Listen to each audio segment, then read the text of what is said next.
record to the cloud. Okay. So last time we had started the 17th chapter, and what the 17th chapter is, and how we come to the 17th chapter is based on Arjuna's question. So Arjuna's question is this: like, let's say we have bhakti, but we don't know the proper procedure. What happens to such a worship? What happens to things where it is not well done, right? See, there are three legs, three aspects to everything that we do. And the Upanishad says, Yadeva vidyaya karoti shraddhaya upanishada tadeva viravattaram bhavati. That means you need vidya, you need to know, you need to do, which is vidhi purvaka. That means it has to follow the proper procedures. And then shraddha or bhakti. You need to have that, that bhakti in what you're doing. So when combined, Upanishad says, viravattaram bhavati means that becomes very powerful. It's a force multiplier when things are together. You know what you're doing the proper procedure, and there is a lot of bhakti in what you're doing. When these three come together, it's very, very, very powerful, right? And that's satvika. So if one of these is missing, what happens is what Arjuna is asking. Specifically, when there is bhakti but not the proper procedure, right? Then what happens? So then that's what Krishna. So whenever Arjuna asks a question, many times in Gita, Krishna goes back to fundamental, right? He goes to the root of the problem and then tries to answer that. And that's what he starts in this chapter in the second verse. He says, Trividha bhavati shraddha dehinam sa swabhavaja satviki rajasi chaiva tamasi cheti tam shruno. There are three. So what is shraddha? Shraddha is our beliefs about the world. In English you can call it worldview or mental model, right? How we see the world, what we believe that the world is, right? Our actions and what we do, how we understand the world, depends on our worldview or our mental model, right? And what we say, or whatever we do not really reflect who we are, right? Our mental model reflects who we are. Basically, a lot of things that we do reflects who we are, right? So Krishna is going to be talking about that. So what we do is who we are, because what we do is more resonant with who we are than what we speak. We can say so many things, but when it comes to doing, we'll do what we really believe the world is. That's what we do. So that is what Krishna is saying. There are three kinds of that kind of belief. That's Sat, Rajasi, and Tamas. Right? So there are three kinds.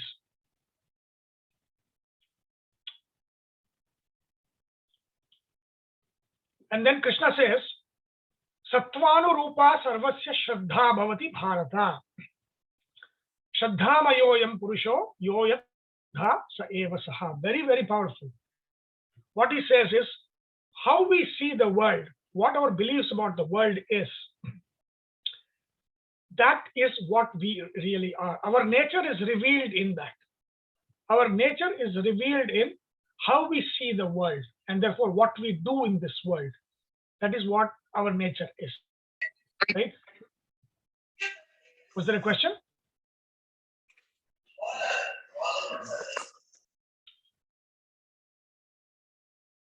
Okay. So what we believe about the world is what our nature is. So what Krishna is going to say after that, I already talked about what we worship, right? But more importantly, what we eat. We can ahara, achara. These four things. In achara there is yajna, dana, tapa. That's three. And ahara, what the food we consume. These reveal to us, it's not about others, but yeah, we can also know about others. But what is most important is what is our nature is revealed by what we eat, how we worship, who we worship, what kind of charity we do, and what kind of austerities or what kind of disciplines we have in word, deed, and action, or word, kaya, vacha, manasa. That is what we do with our thinking, how we think, what we speak, and what we do. So all of these things are revealed, will reveal our nature. Whenever I say our nature, it might be our, prabhava, as in our manas. Basically, it's our manas, which as influenced by the context in which we live. And then ultimately, what will persist over a long time will reveal about us.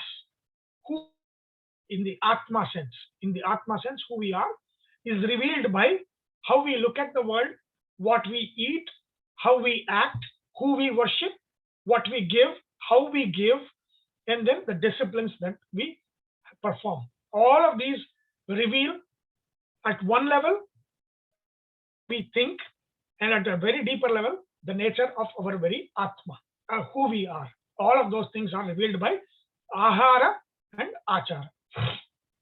Right? So then talks about, he says, yajante satvika devan yaksha rakshamsi rajasaha pretan bhutaganamschanye yajante tamasa janaha. So superficially it says that the satvikas worship the forces of light, the forces of good, right? The Devatas, the Devata Gana. The Rajasas are the ones who are interested in Rakshasa Bhut, Rakshasa Gana, as in Yaksha Rakshasa stands for what? Rakshasa is power, Yaksha is wealth. So they are after wealth and power, and they worship wealth and power. That's what they care for. And then the Tapasas, Pretan Bhutagana. So basically it's like tamasic worship is, demonic kind of worship. But we also see, in a very deeper sense, what it means is we also see that bad people can also do Devata worship. It's not like bad people only do this kind of worship. So in a deeper sense, what this shloka is saying is, good people, when they worship in the forces of light to get jnana, bhakti, vairagya.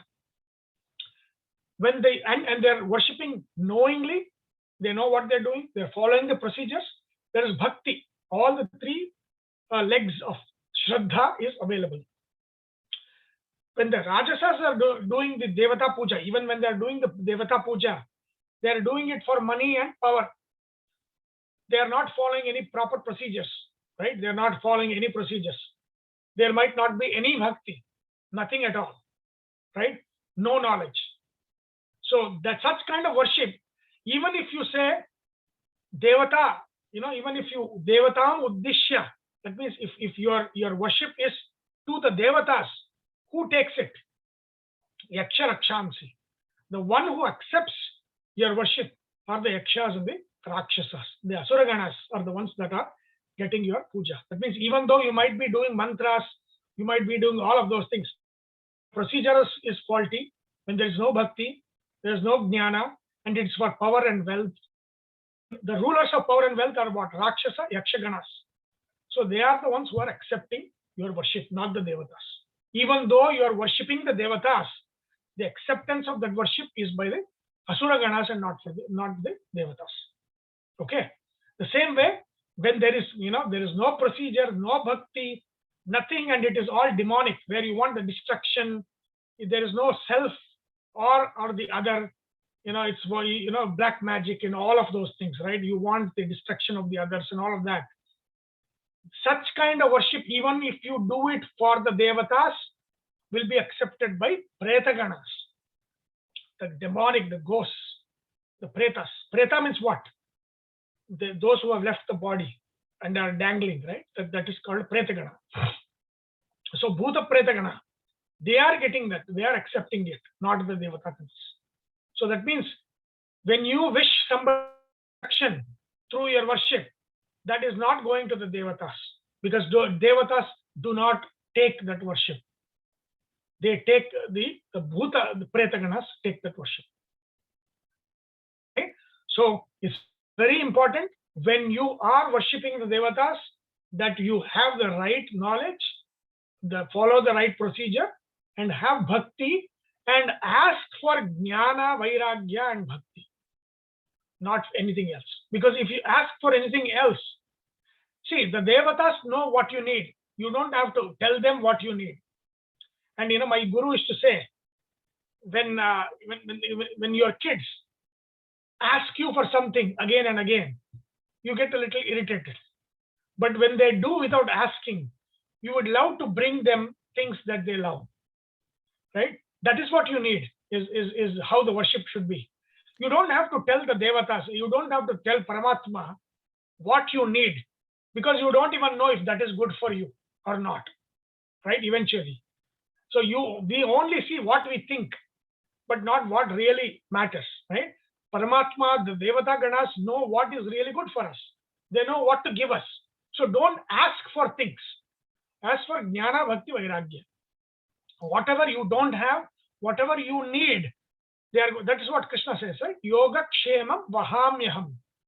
What is Yoga Kshema? Yoga means what? That which you don't have, when you get that, that's called yoga. Kshema means that which you have that needs to be protected. That is Kshema. So Krishna says, I will take care of your yoga and Kshema. What you need and what needs to be protected that you already have. You don't have to tell me what to give. But all you have the right to ask is Jnana, Bhakti, Vairagya.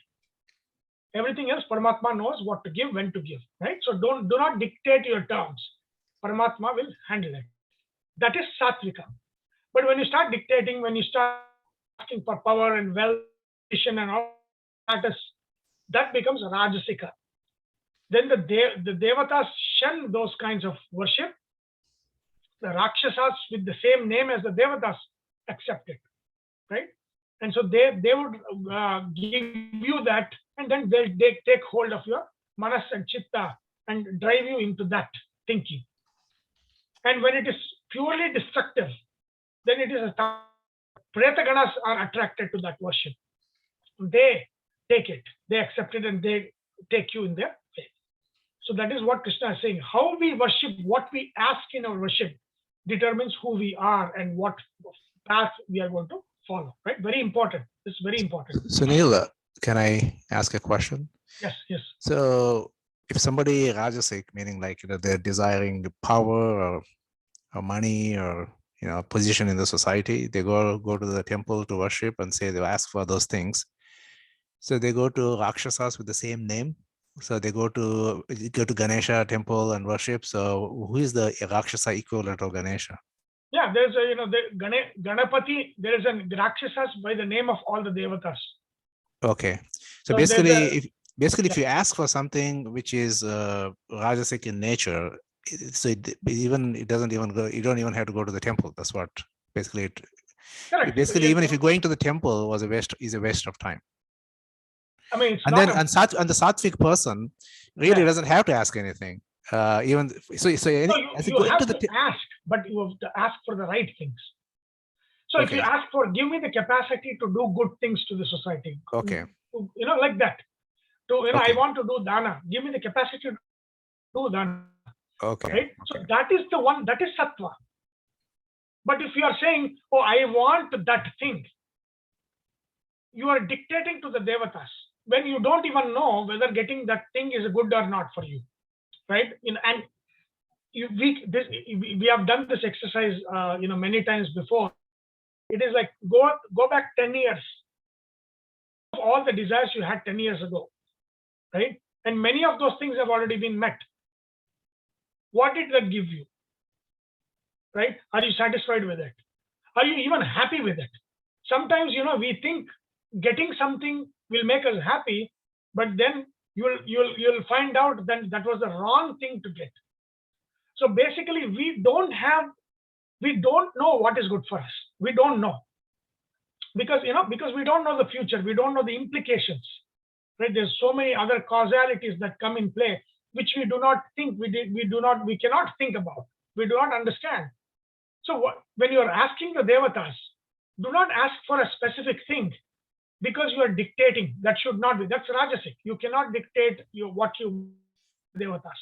So it is said that whatever you ask, I mean, like whatever helps with your journey in life is what gets fulfilled, not whatever you ask for.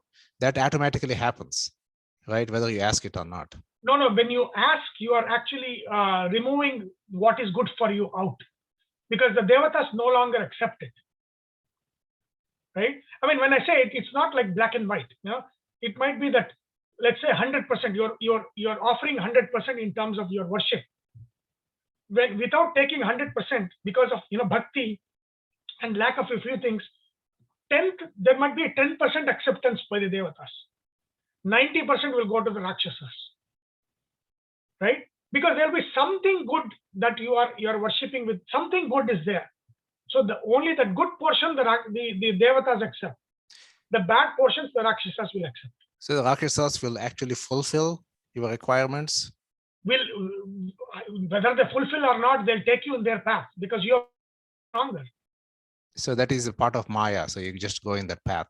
You'll go in that path. Yeah, you'll feel like more and more inclined to go towards that path. Right? They might make that happen so that you are convinced that that is the kind of worship you need. Right? You don't know, right? Because it depends on the convictions.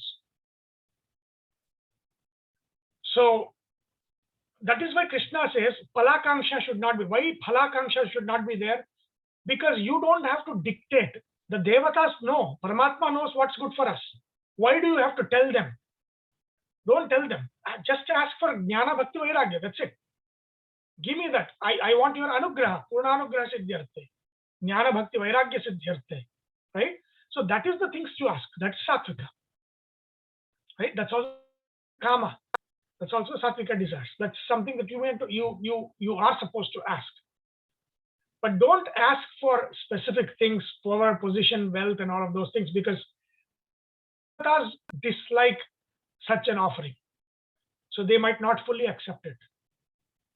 Right? And therefore they say you need to be careful how you worship, because that determines who it goes to. Okay. So that's a very important verse, shloka, in understanding, how to worship. And then here Krishna is giving the tamasikas, describing what the tamasikas do, how their worship is. He says in 5, he says, ashastra vihitam. That means they do not follow any procedure. If they are the gurus who are on TV or internet and Facebook and all of those things, what those gurus say, procedure is not important. You can do whatever, kamakarata, right? You can do whatever you want. It's, like people say, I'm spiritual, I'm not ritualistic, right? Those kinds of things is not Shastra actually. He says, Ashastra is what? Shastra is not giving you that procedure. You're not following Shastric procedure. And you're doing what you want, what you think is right? That is not really sattvic. It's not sattvika. So that is one of the things. One of the mark is not following the procedures, or not even wanting to follow the procedures. You might be in the process of learning it, which is fine. But if you say, I don't need procedures, I will just do the things that is ashastra vihitam. Very important. Ghoram. This is again, right? Ghoram means what? Ugra. It is like, you're torturing yourself. In the story of Buddha, right? When Buddha has gone to the forest to learn different practices, one of the practices is Ghora. They are like fasting for many, many days. They're torturing themselves. Those kinds of worship is not really, that is tamasic worship. That's not sattvic worship. Devatas do not, it's extreme. The torturing worship is for the Preta Ganas, Bhuta Ganas, and the Rakshasas. It is not for the Devatas. Can I ask you one, Sunil? Rituals, I mean, here you're mentioning that rituals are really important, not just spirituality, but all the Upanishadic teachings, they don't talk about rituals. It's just about discovering the self and abiding by the self. So there's no rituals involved. No, it is there. It is Upanishadic teachings. Yes, why not? No. See, remember, Upanishadic teaching mentions the rituals. Of course, it's not talking about the rituals because it's not the ritual portion, right? Yajurveda is the ritual portion. See, Rigveda is the mantras for the Devatas and of course for Paramatma. But then Yajurveda is the application of, Rigveda. when you are using the Agni mantra, the Agnim Dutam, or Indra, all of these mantras, right? Where are they used? Then the Yajurveda says, oh, when you are firewood, then this mantra has to be used. When you are lighting the fire, then that mantra has to be used. When then you are putting the havis in the fire, then this mantra has to be used. So the mantra is just there in the Rig Veda. The application of the mantra is in the Yajurveda, right? The Brahmana section of the Veda is what? What is Brahmana? Brahmana means what? Brahmanam Anati. That means it is telling you the meaning of these applications. Why is this mantra used in this ritual? Why you have to turn the north, turn east, turn, all of these things are not in the Rig Veda. It is in the Yajurveda, because Yajurveda portion is for the procedures, right? When Vedavyasa did the differentiation of all of these mantras, Rig Veda mantras was for Samhita, it's for the mantra portion. Yajurveda was for the ritual portion, right? And so that is like, and thus the Yajurveda mantra is not separate. Rig Veda mantras only are a part of Yajurveda mantras. So like, my question is, like, there are a lot of people who do only meditative practices, for example. I mean, they don't go to the temple. So if you just do the meditative practices without going to the ritualistic worship, is that wrong? It is wrong. Definitely wrong. See, again, when we talk about yajna, I mean, like a Ramakrishna mission, Ramachandra mission. I mean, there are a lot of these missions. All these people, their main focus is on meditation. Correct. But without ritualism, there is nothing. And of course, yajna has been defined by Krishna as not just a physical ritual, but is also disciplines. Meditation is also yajna, right? Japa yajna is there, Swadhyaya yajna is there, but also Dravya yajna is there, right? Dravya yajna has been... Sorry, the science part and technology part are different. And unfortunately, the English words, ritual, all these words are very in a different meaning. Actually, karma kanda, we have to use Sanskrit words that will help us, No, see, yajana, right? See, if you look at that in the Sanskrita, yaja pujana is the dhatu. Correct.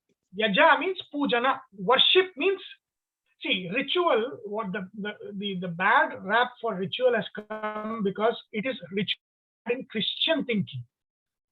See, what they said is, all these practices are devil worship. From what Western point of view, when the Christian missionaries came to India, they were like, what they are doing, it's all devil worship.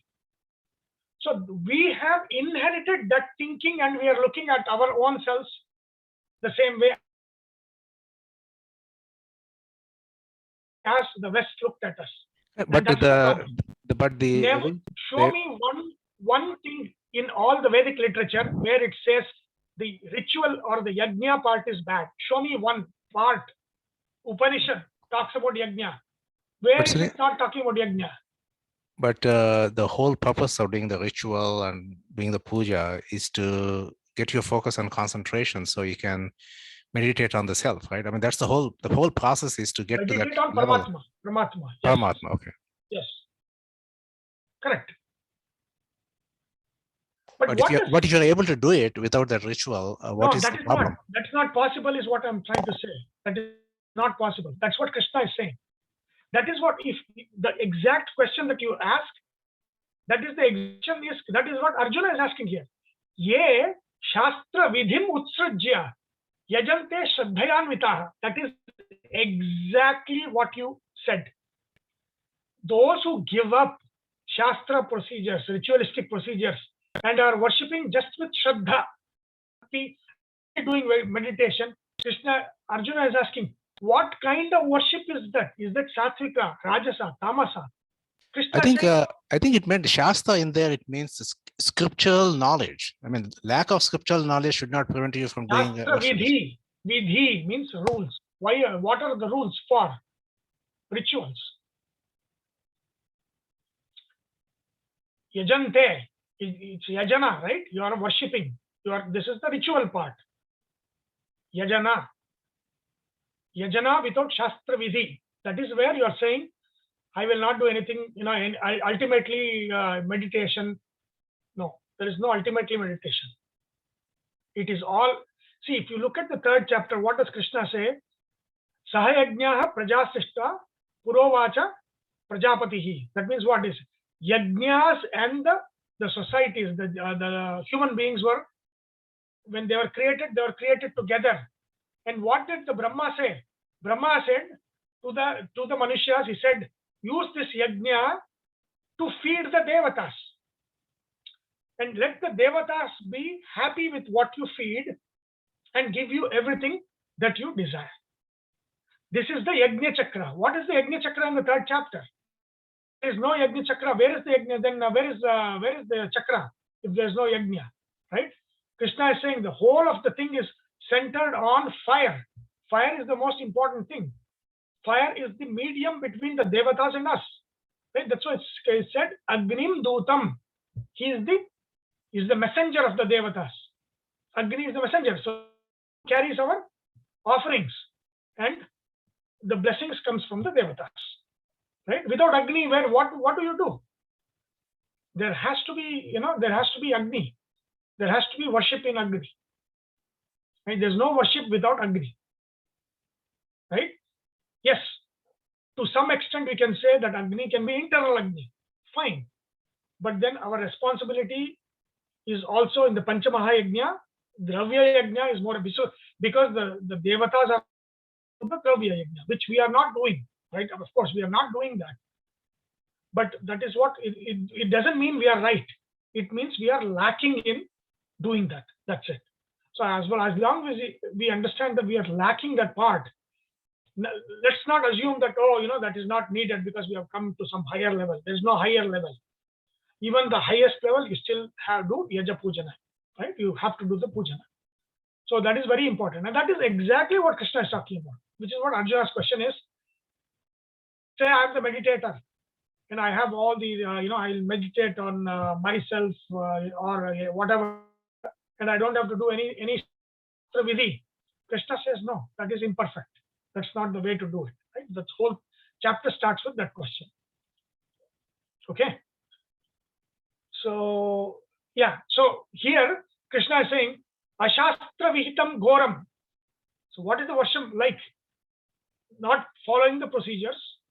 Ghoram, it's torturing, extremes of worship.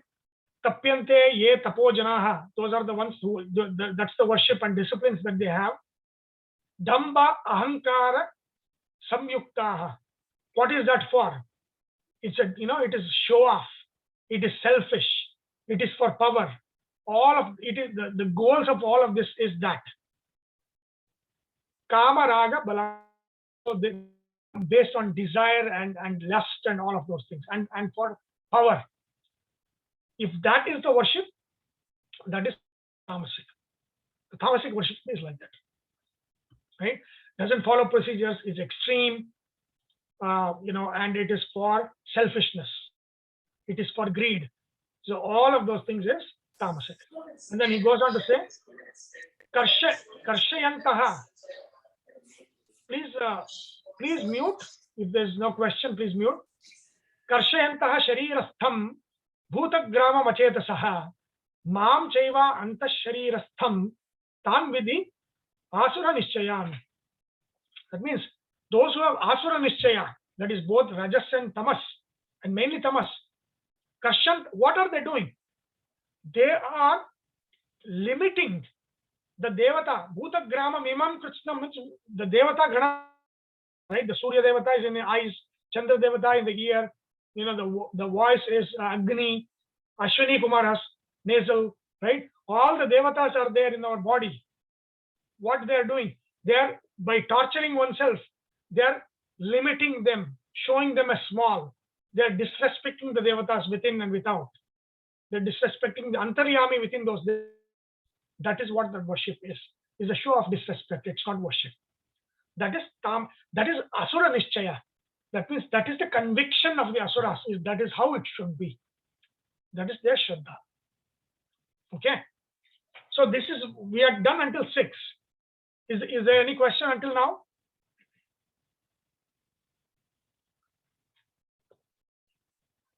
Okay. So now I said Krishna is telling Arjuna, there are two things for us to identify ourselves. It's not, this is not to judge others. It is to identify within ourselves. What is that? Ahara, achara. Our ahara and achara are based on sattva, rajas, tamas within us. What is dominant within us? Our ahara follows that. Our achara. Achara is what? Yajna, dana, tapa. How we worship, what we give, charity, donation, how we give all of those things, what are the motivations for that, and tapas, our discipline. Discipline in the mind, discipline in words, discipline in the body. What attracts us determines who we are. You can identify your nature.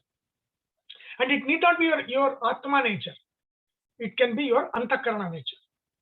Right? But then what it is telling you is what is dominating now so that you can correct it. You can correct it. That's what Krishna says. So what are the two most important things? Ahara, achara. So he starts with ahara. What kind of food and what food tells about us? What kind of food that we eat and consume and like tells about us, our antakarana, our nature, what we like, right? Our likes and dislikes. So Krishna says, aharastvapi sarvasya trividho bhavati priyaha yajna tapa tatha danam tesham bhedam imam shruno. So like what I said, there are bhavati priyaha. So there are three types, major types of ahara and achara that people like. Right? Trividha bhavati priya. And what are the ahara is fine, food that we consume. Achara is what? Yajna, tapa, and dana, what we give. So all of these reflect who we are. All of these reflect who we are. Right? What we eat, how we worship, what we like to worship, what we give, what we like to give, how we like to give, the disciplines we like, all of those things reveal a lot about ourselves. Right? So this gives an insight into who we are, the nature, the dominant nature that is driving us. Right? So let's look at ahara. So he starts with ahara, food. Before going to this, what I want to do is, there's a very important insight that Krishna is talking about here, that we can understand that Chandogya Upanishad. Chandogya Upanishad. Can you see that? I switched to Chandogya. Can you see that? Yes, Sashtakanda. Okay. So that's what you're saying, right? So this is the Uddalaka Shvedaketu, right? The Tattvamasi portion of the Chandogya Upanishad. Shvetaketu, and we have discussed this before as well. The first portion. So we are going to go discuss this portion now. Actually, Panchava Khanda we're going to discuss. So Shvetaketu has gone to the Gurukula. Remember, Shvetaketu's brother is who? Nachiketa. That is the Kathopanishad. The beauty of this is amazing is Nachiketa, Uddalaka thinks he is like useless fellow. And he does not send him for education. But then it turns out that he is the one with real knowledge. Nachiketa in the Kathopanishad. Shvetaketu, he thinks he is a very brilliant boy, he needs education. So he sends him to Gurukula. Right? That's what this portion of the Upanishad there. Shvetaketu is saying, hey, you're only playing around this ashrama, you need education. Otherwise you will become Brahma Bandhu. That is only namesake Brahmana. You have not had any studies, you have to go study. So he'll send him to Gurukula. 12 years he studies in Gurukula, and when he comes back with arrogance, ego. Right? And then Uddalaka is like, this is not real education, right? He has got literal education, not real education. That means he doesn't understand the spirit of that education because he has come back with arrogance. So then he's, to show him the real thing, the lack that he has, he tells him, do you know that thing from which you don't know can be known? The unknown can be known. And then Shraddhaketu is like, he doesn't say, I don't know. He says, probably my teacher did not know that, so he didn't teach me. So he still arrogance is there at the beginning. And then slowly Uddalaka takes him step by step, step by step. In the second portion, Uddalaka is telling what is called as the Trivutkrana, as in the whole of creation comes from three. Sattva, Rajas, Tamas. But then also the Annamaya Kosha, the structure of this whole world is Annamaya Kosha is what? Prithvi Tattva, Jala Tattva, Agni Tattva, the three. So that's the Trivutkrana. Everything in the universe is made up of three, different proportions of three. So he's saying that. So then he's saying there is a common thread across everything. Look at the sun. The sun has Prithvi Tattva, Jala Tattva, Agni Tattva. Look at, and then look at what we eat. What we eat, is divided into three. What we drink is divided into three. All of those things, right? That portion I want to, because who we are is what we eat. Where did that come from? We are what we eat. It came from Chandogya Upanishad, this portion. So I want to, how we think comes from what we eat. That comes from Chandogya Upanishad. Right? So let's look at this first, and then we'll understand why Krishna is saying the things he's saying. And that's the link. Okay. Any questions so far? Sunil, just a quick question. Did Krishna, in Gita anywhere is it covered Pranamaya, Anandamaya, Gnanamaya, Manomaya? No, that's Taittiriya Upanishad. Taittiriya Upanishad. Okay, that's covered in that. Yeah. Yeah. Okay, so here the Annamaya Kosha, which is that's Prithvi Tattva, Jala Tattva, Agni Tattva. So he's Trivutkarana. The whole of the creation is from these three, as in the physical kosha. See, Annamaya Kosha means what? The physical structure. So a dead body is also Annamaya Kosha. A thing is also Annamaya Kosha, right? Pranamaya Kosha, only the living Kosha. That means when you're breathing, heart is beating, pulse is there, then the prana is there within us. Indriyas are there, then the prana is there. Otherwise, if the prana goes away, the dead body and the stone, they're all the same. They're all Annamaya Kosha. The whole of the universe is Annamaya Kosha. Okay. So Annamaya Kosha is made of three. Prithvi Tattva, Jala Tattva, Agni Tattva. So Trivutkarana, Uddalaka is explaining. So if you look at the Panchama, the Chaturtha Khanda, see, in the fourth Khanda, Uddalaka is explaining. See, Yadagne Rohitam Rupam, Tejas Tad Rupam, Yat Shuklam Tadapam, Yat Krishtam Tadannasya. So here, Prithvi Tattva is called Anna, because that's what is the major in Anna is Prithvi Tattva. Look at fire. He's saying there's a common thread. There's a common thread around the world, around the creation. Look at fire. He's giving examples. Yat Rohim, in the fire. Yat Rohitam Rupam, Tat Tejaha. That is the Agni Tattva. Yet Shuklam, the white color, the whitish color in the fire is the Jala Tattva, and the dark color in the fire is the Prithvi Tattva. So within fire there is three, a mix of three, with Agni being the most, right? And the same Aditya, right? Yadadityasya Rohitam Rupam. Look at the sun. That there is a reddish yellow. When he says red, it's like the reddish yellow. That yellow portion of it or the red portion of it is Agni. The whitish portion of it is Jala, and the darkish portion of it is Prithvi. So he's showing it everywhere. It's there everywhere. The Trivutkarana is there in everything around us, right? So he's saying that identify this. It is there around you. And now he's saying it is also there within us, right? So that's the Panchama Kanda. That is a beautiful, very good Kanda. So he says, Annamashitam Tredha vidhiyate tasya yaha sthavishto dhatuhu tat purisham bhavati yo madhyamas tan mamsam yo anishtas tan manaha. So Prithvi Tattva, Annam, Anna is Prithvi Tattva, right? What we eat, the solid food that we eat, that is majorly Prithvi Tattva. There's a lot of Prithvi Tattva in it. So what he's saying, Annam Ashitam, the food that we eat, Tredha Vidhiyate, it becomes three things in the body. The prana within the body converts the food that we eat in three portions. Right? Yes, thavishtaha. So the food that we goes in, the gross portion of it, the gross part. Like it's like, if you take the when you get the squeeze the juice out of it, the pulp that is there, that is the thavishta.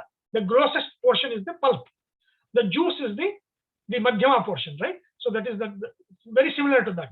So the grossest portion, what happened? Thavishto dhatuhu. The grossest portion of our food, what happens? Tat purisham. Purisham means excreta. The grossest portion of the food that we eat is excreted out. That's the excreta. Food becomes three things. One is excreta. Excreta is the gross portion of it. Your madhyamaha, the middle, which is equal to what? When you are squeezing the juice that comes out of that means nutrient. Tan mams, what happens to that? The middle portion, that's the nutrients. That goes to your dhatu, the tissues, right? Majorly mamsa, the muscle tissue. It's going to the muscle and all of those things, right? That's giving us strength, the nutrition, the nutrients. So the food, the grossest is excreta. The middle portion is the nutrients that goes to the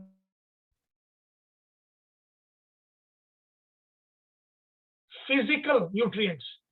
Then what?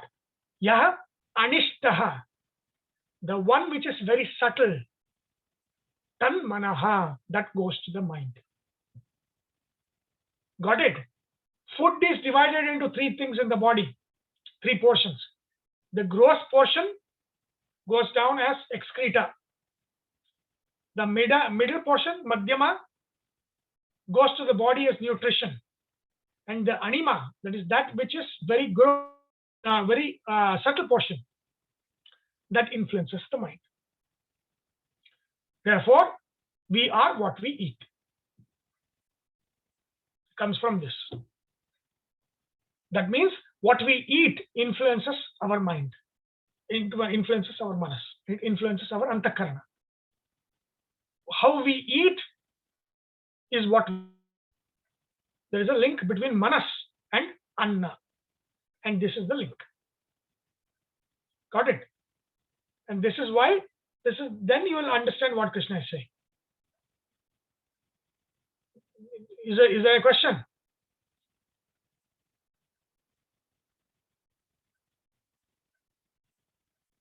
So Are you there? Sunil, if only Oh, okay. very minor portion is going to the manas, and if that is truly what is defining your character or nature, It's not minor portion.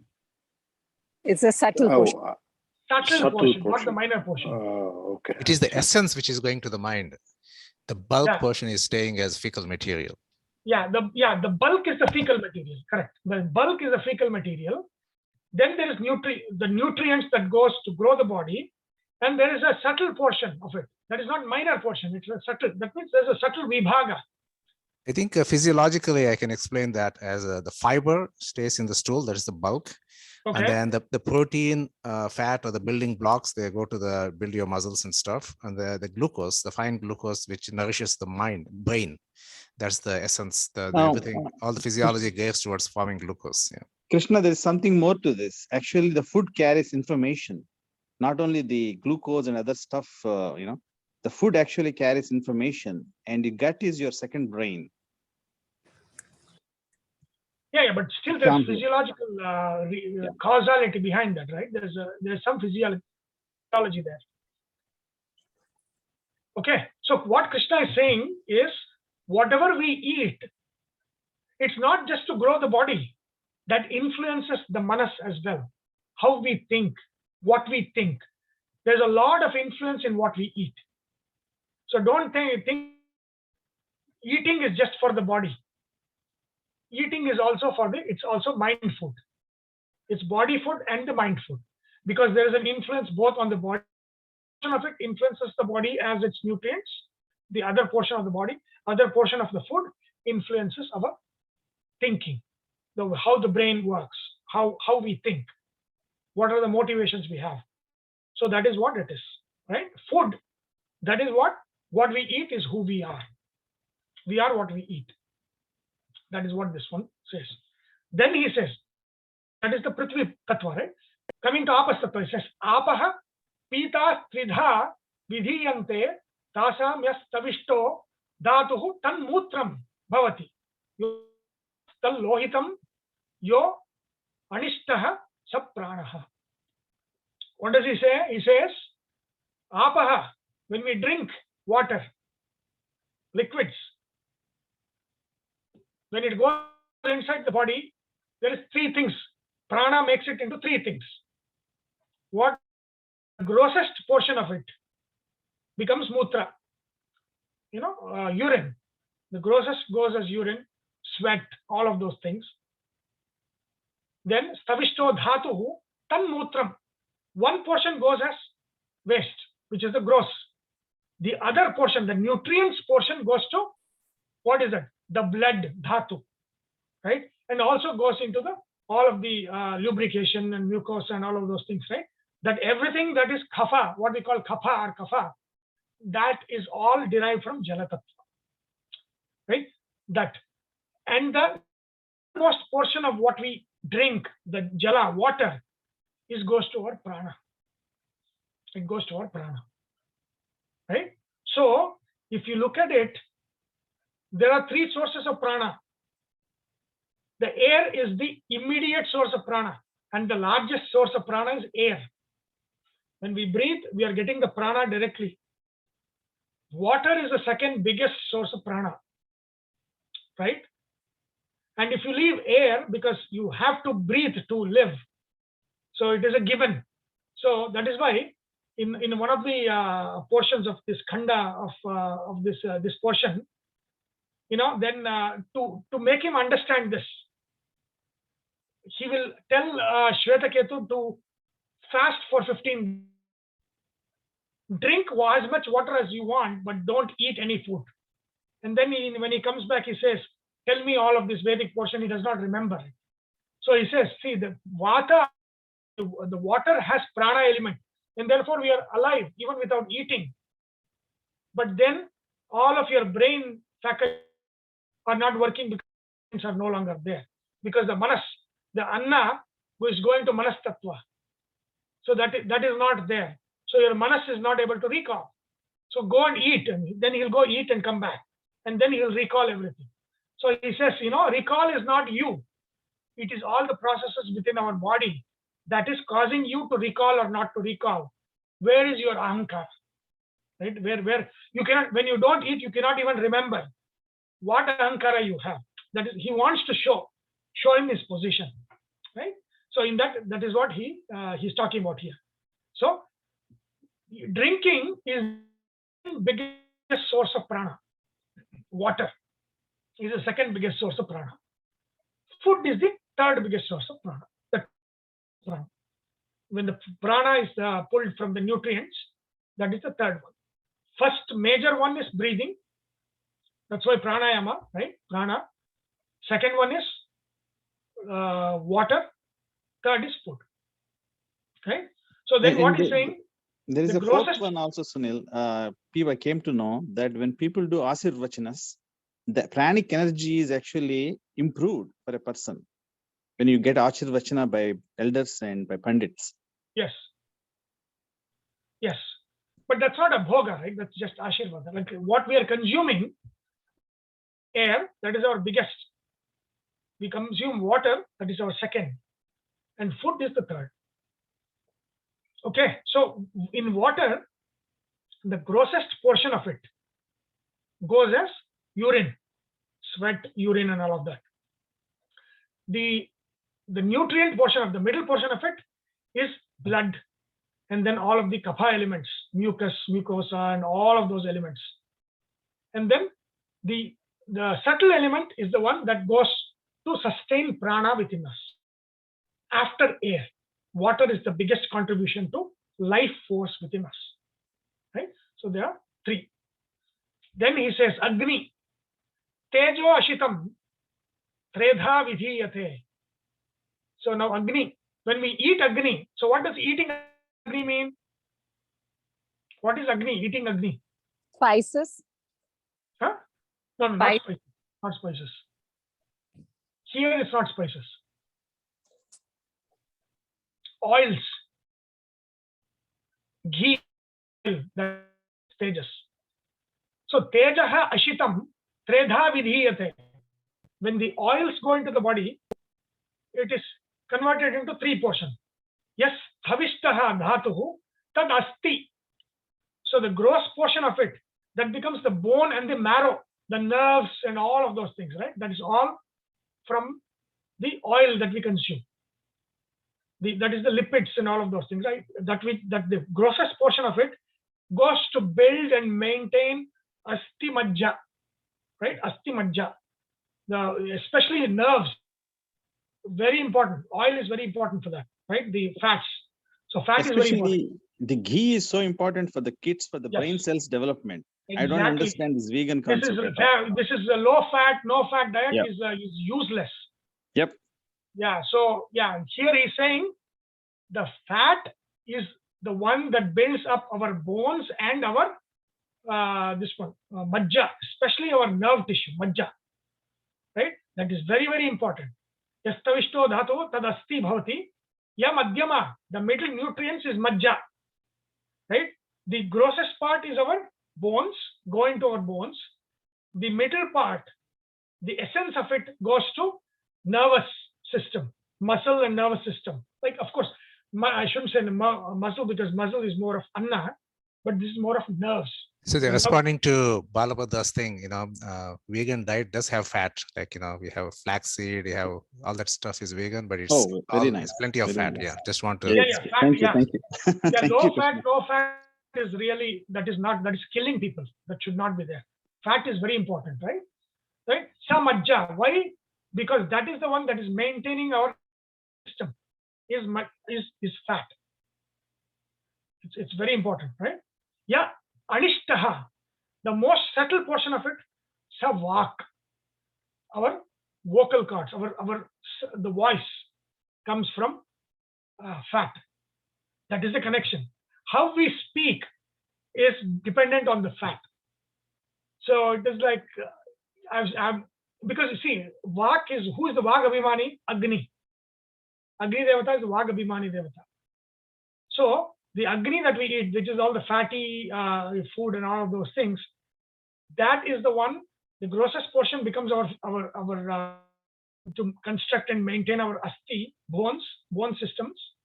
So whenever we say bone, it's bone like our, the nails, hair, all of those things, that all of those are, that part. The more essence part of it is our nervous system. And then the most, the subtle part of it is our voice, what we convey, our words. So that means if people are having problem with words, fat is very important. I don't know if there's any research or anything. So any problem with the way we speak, if there any speech development issues, fat is very important. According to this, I think the fat is the one which provides the fire element, right? So that's basically, the speech has connotation of fiery speech, right? So the speech has that fire element embedded in it. So I think that's the connection there. Yeah, fat and fire, and the fire element, and then speech having a fire element as well. So I think people who have more of the fire element can have very good speeches. If it gets too in excess, it becomes fiery speech, and if it's not, excess might be like a. Otherwise, your speech volume might be very, very low. Yeah, and that's what your sattva is determined by that, right? Your agni. Yeah. See, they say your agni is shown by your walk. Yeah. People who are strong can speak strongly. Yeah. People who are weak will not be able to speak strongly, right? That is a determination of the kind of agni they have. That's very, very, very important. And then one more thing I want to add about this fat thing that came up here is like, so the ghee has saturated fat, but it does not supply essential fatty acids. They are obtained from certain food sources like, almonds, walnuts, flaxseed, hemp So seed. when So we say, if you're a vegetarian, those are the sources. Otherwise, you're not going to right, get essential fatty no, acids by see, just ghee alone. when we say tejaha, it is fatty sources, which is nuts, also come under this. Sources of oil is not just ghee and other oils. It is also like nuts. It's from these nuts that you make oil, right? So basically, all of those things come under this. Sources of oil and oil themselves, they're all here as agni. See, then he's annavayam hi somya manaha apomaya pranaha tejomayi vagiti so bhuya eva ma bhagavan vijñapayatviti tatha somyate hovacha. So he says, annamaya hi manaha. The annamaya, mana is annamaya, he says. It means it's not annamaya kosha. Annamaya means what? What we think. The elements of that is from your food. It is not you. It is what you eat. That is the influencing what you think. Annamaya isomya manaha apomaya prana. Prana shakti. Your liveliness, right? Your freshness and liveliness and everything of those. It is not you. It is sourced in water. So what he's saying is, annamaya, apomaya is prana, tejomayi vag. Your speech is from the fire element, from the oils, from the fatty substances. So basically, what you think you are is made from the elements that is out there. Who are you? Is what he's asking. I mean, he will just destroy Shraddhaketu and then rebuild him beautifully. We have to do this portion of Chandogya Upanishad is too big, but we have to really do this portion of Chandogya Upanishad to understand this. Beautiful. That is chapter 6, right? It's Yeah. chapter 6. Yeah. Chapter 6. He says, Annamayam isomya.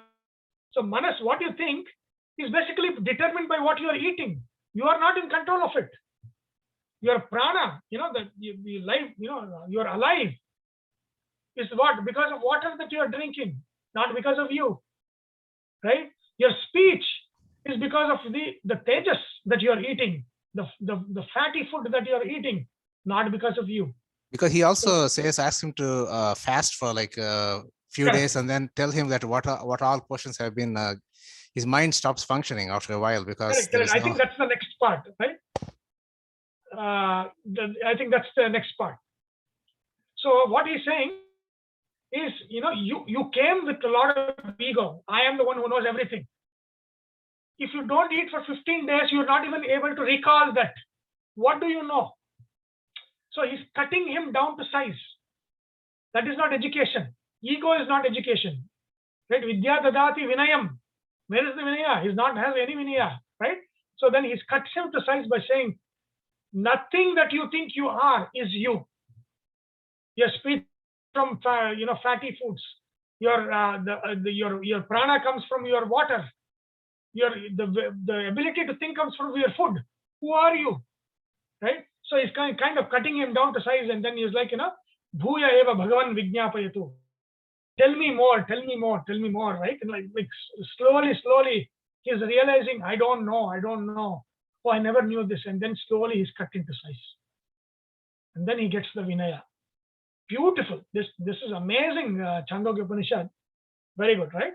So why I wanted to visit this part in the Panchama Khanda is of the 6th chapter is that he's saying what we eat converted to 3 portions. What Krishna said, the fiber and the gross portion becomes our stools, is excreted out, right? And the essence portion is the nutrients that builds our muscles and all of those tissues and all that. The most subtle portion of it goes to our mind. It influences the way we think. What we drink, the water we drink, the most grossest portion of it goes as mutra, urine. I'll say urine, sweat, and all of that. The essence of that goes to prana. right? I mean, the essence of that goes to as the blood, right? And all of elements, mucus and all of those things. And subtle portion of it goes to prana. And then the fire that we eat, which is basically fatty and oily foods and sources of that, the grossest of it becomes asti, a structure. The essence of it is our nervous system. And the most subtle part of it is what? Our speech. So this is how it's divided. This is called as Trivikrana, right? That's what he says. Okay, now we can understand what Krishna says.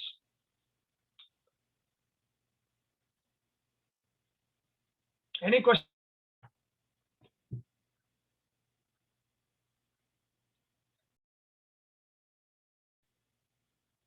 No question. Let me drink my prana. Okay. So now, what is the satvika food? Okay.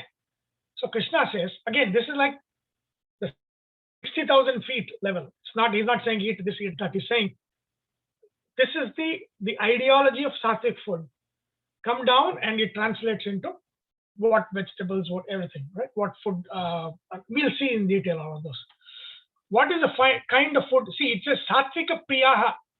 If you are satvika nature, by very nature, you like these kinds of food. What are that? Ayuhu, sattva, bala, arogya, sukha, priti vivardhanaha, rasyaha, snigdhaha, sthiraha, hridyaha, aharaha, satvika priyaha. So the satvika priya, those that satvika nature likes, with a cat. That means what the Shastra says is some food types which are tamasic or rajasic sometimes are sattvic when it is to restore balance. Right? You have to look at sattvic as balanced. Rajas is imbalanced, fully imbalanced tamasic. Right? So like that is what it is. Sometimes tamasic is needed to restore the balance to make it sattvic. So when it is in small portions, it is fine. That's why it's medicine, is not food. See, it's not bhojya. We're talking about bhojya. That means that which is food. There's bhaksha, snacks, lehya, right? That which you just lick. And then paniya. So that is those are different things. Now what he's talking about is that which is our regular food that we eat. He says, ayur vivardhana. That which we give, that which gives us long life. What gives us long life? Food groups that give us long life, right? So what we will do, we have seen this here. Let me stop sharing and then share this.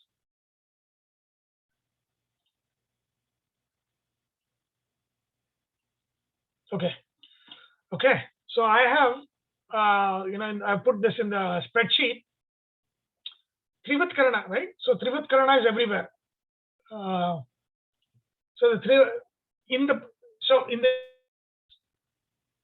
It is sattva, rajas, tamas, right? And we are looking at Trivikrana of everything. Can you make it bigger, Sunil? Oh, so you're not able to see? Okay. Oh, okay, yeah, I can see it here. Thank you. That's fine. Okay. So here, satvika, rajasa, tamasa. That is what we are analyzing this. Satvika, rajasa, tamasa. Food, ahara is satvika, tamasa. In the body, there are systems. And I said system. This is not individual identifiable things. It's a system. Individual identification are manifestations of that system, right? So the most subtlemost system within our body is tejas, prana, and oja. Okay. So tejas is derived from sattva, which is fire. Prana is derived from rajas, which is vata, and then ojas is derived from tamas, which is priti tattva, right? So it comes from those. So if you look at this one, within if ojas part of it, right, is loosely translated as our immune system, right? Our immunity, our strength, our inner strength, ojavalam, like they say. It is to ward off diseases. That is the ojas. It is the root of it, or the seat of it is supposed to be in the heart. Heart has the ojas tattva, right? So that is the strength we have in terms of immunity. That is called ojas. That is derived from the, which is, anna, the food, physical food, the prati tattva, tamas, ojas. Okay. Then our prana, our prana tattva comes from rajas, which is vata. Our the quickness of our thinking and everything, all of those things in the prana. Prana is just the life force within us, because that's the one that transports things around in our body. Right? Without prana, things will not move. Prana is the moving principle. Whether it might be blood, it might be things that are moving around. Mainly, heart. The seat of prana is also in the heart, and then in the colon. Right? So that prana is there. So that's the movement. Tejas. Tejas is the glow of health, right? If somebody is very healthy, you see that glow, the skin, glow of the skin. That glow is the tejas, the glow of health.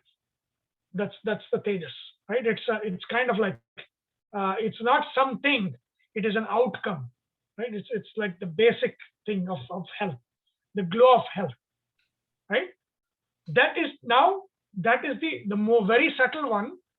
And then the three systems in which we are pitta, vata, and kapha. Pitta loosely translated as fire, vata loosely translated as air, and kapha loosely translated as water. This is the three systems within the body that maintains the body, which is always in imbalance, right? So that is what, and these three systems. So everything that all the analysis in the Vedic system is all pitta, vata, kapha analysis, right? Inflammation means high pitta. Too much ADD, ADHD, vata. Too much sleeping, laziness, kapha. So that it's like one element will dominate, or a combination of elements will dominate, or a combination of these systems will dominate. So if you look at what our dominant nature is of the body, it might be pitta vata nature, vata kapha nature, kapha pitta nature. It can be those of that. Why it is important to know your nature is what? There is a Sanskrita in Ayurveda. There is something called as the Samanya and Vishesha, which means like increases like. Unlike decreases the other, which means you should eat opposite to your nature. Okay, if your pitta vata nature, your food should be kapha dominant. If your vata kapha nature, your food should be pitta dominant, like that. If your pitta kapha nature, then your food should be vata dominant, like that. What you eat should be opposite of your nature of the body. Because if you eat according to the nature of your body, then like increases like. That means your dosha increases more. It is imbalance. So to get the balance back, what you have to do? You have to eat that opposite to your nature. But it's basically saying that if you're really sattva and you have, that means you're going to have a lot of pitta, which means you have to eat tamasic food. That's what it means? No, that's not. The systems are derived from that. The systems are derived from that. But your sattva is basically pitta, vata, and kapha in balance. So that is what sattva is. Balance. Okay. So it depends on what is more dominant. Then that opposite to that, you have to, whatever your prakriti of your body, opposite to it should be your food intake, right? Which means first you have to find out the PVK, which one you are. Are you PV, VK, PK? Usually it is a combination of two. Two as in dominant two, and not dominant 1. That's how it's going to be. They'll find out from the pulse analysis and all of those things. But you can also figure out, like if you have a lot of and your lot of inflammation problems and all that, that means the pitta element is out of balance. So that is there in your nature. If you're always trying to go here and there, quick thinking too much, then there is a vatic element that is there, right? There's a combination of these two, right? If you put on weight easily and all of that, that means the kapha element is more. So you have to eat something which is opposite to your nature, body's nature. Whatever your body's dominant nature, the food intake should be opposite to that. Okay. Okay. So now, see Trikarana, right? The framework of 3, Panchikarana is the framework of 5. We have not dealt with this in our 10 big ideas. So the framework of 5 says that this pitta itself is actually 5 things. There are 5 systems within one pitta. What is that? Pachaka pitta. Think of pitta as fire, right? The fire in the body. Pachaka pitta is what? As it says, the cooking fire, which means what? The digestive fire, the intestine. All of the hormones, or all of the like the hydrochloric acid and all the enzymes and whatever is there to digest food, that is Pachaka pitta. Mainly in the intestine, right? The small intestine, stomach, and all of those things. That is Pachaka. Ranjaka pitta. What is Ranjaka pitta? That is the second. That is the one that gives color to the body, right? It gives the, like it's the tissue level digestion, right? It's the liver, all of those things. That secondary digestion is called Ranjaka pitta, the second one. Sadhaka pitta is pitta. What is that pitta? That is the mental pitta. That means sadhaka. That means the power of sadhana or the power of sankalpa. That means the fire in the mind of motivation, one goal, right? That motivation to go achieve something, that comes from sadhaka pitta. If there is no sadhaka pitta, there is no motivation. It is the motive, what we call drive. The drive, we say hunger, right? The fire in the belly. It's not the fire in the belly, it is the sadhaka pitta. Fire in the belly is pachaka pitta. But the real fire in the belly, which means that the motivation, the drive, that comes from sadhaka pitta. It's a mental pitta, right? It's the drive in the mind. So what is Ranjaka? It is body? No, Ranjaka is actually that which gives color in the body. It's more at the tissue level, right? It's called a secondary digestion. It means Pachaka is the first one, Ranjaka is the second one. Sadhaka. Basically, metabolism is probably Ranjaka, and Panchaka is basically gastrointestinal digestion. Maybe. Correct. Probably that's how it is. Alochaka is in the eyes. That means the pitta in the eyes that makes vision possible. That is the Alochaka pitta. And then Bhrajaka pitta is Bhraj. I have to think about that. I think it's the skin color. Yeah, Bhrajana. That's the skin color. The eye color, the skin color, the hair color. All of those things are determined by Bhrajaka pitta. Right? So that is these are the 5 pitta systems in the body. When we say pitta, it is actually 5 together. Sunil, I have a question. I mean, not a question basically. One of my person I know, he's about 70 years old, and he grew his hair, natural hair, on the top of the head. And he mentioned me that after eating more honey, I mean, like not too much, but at least 2 spoons a day, he could grow natural hair. So it is that because the one you are mentioning here. I have no idea. No, honey is good. I've seen him. Yeah, that's what he told me. I met him. He's here in California right now, visiting from India. Yeah. Thanks. So the 5 systems, right? And then Vata again has the same 5 system. Prana, Apana, Vyana, Udana, Samana. So their functions we already know, right? Prana is the one that is bringing things inside. It's maybe at the center. See, prana is lungs, the lungs upward, right? Lungs, heart, and all of the face, brain, pranas is in that, mainly in lungs, in heart, right?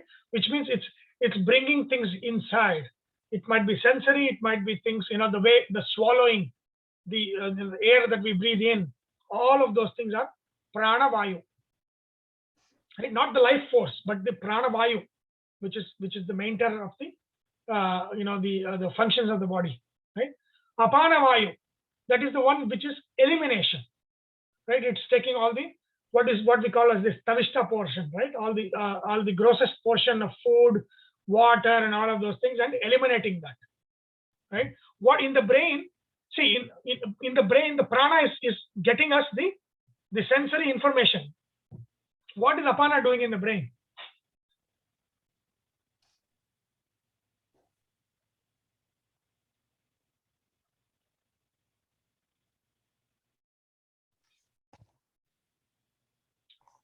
Apana is where we forget, right? It's cleansing. If you don't deal with something for some time, apana naturally clears all the memories, or it puts it where it needs to be, right? That's in the brain, that's the system. Then vyana.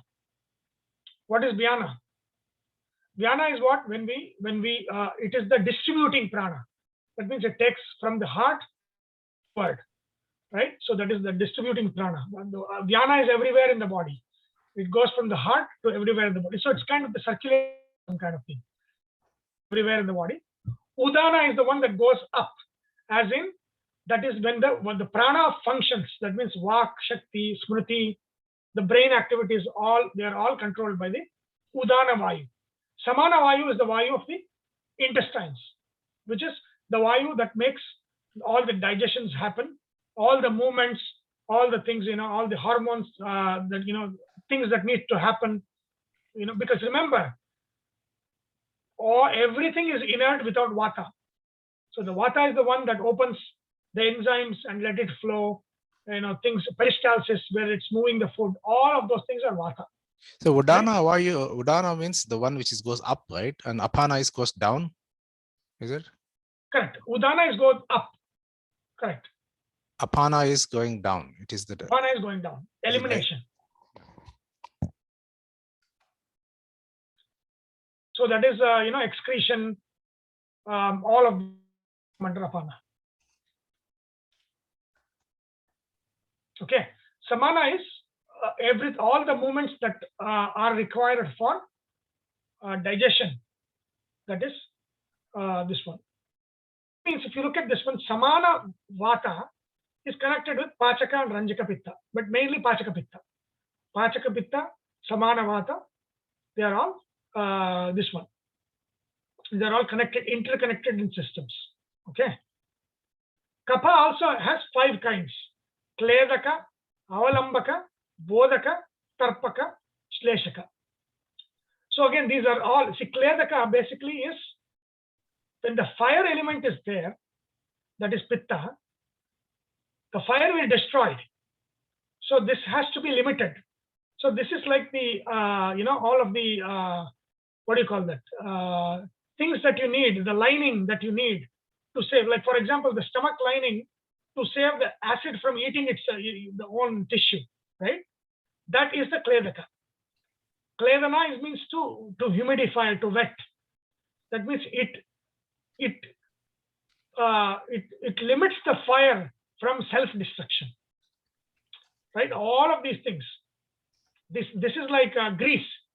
It is greasing the system. All of the kapha systems are grease in the system. It is the grease.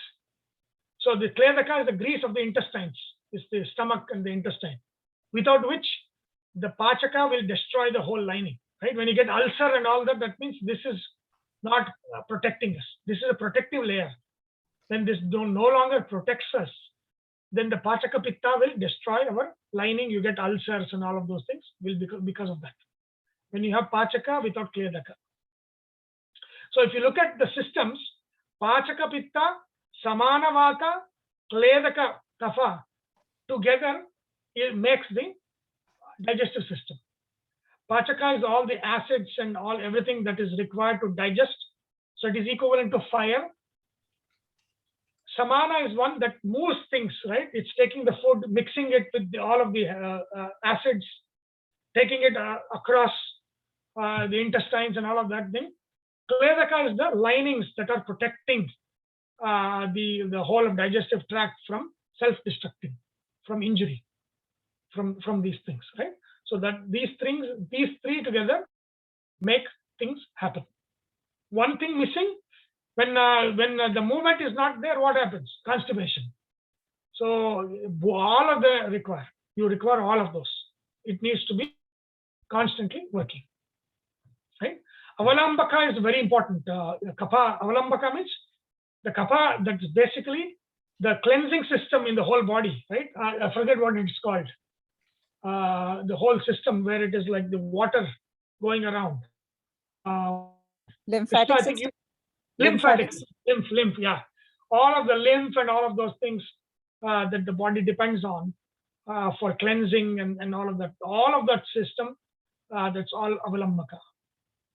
Right? Bodhaka, like when we drink, the element of satisfaction that we get here is bodhaka is when we when we understand something, all of those things comes from that.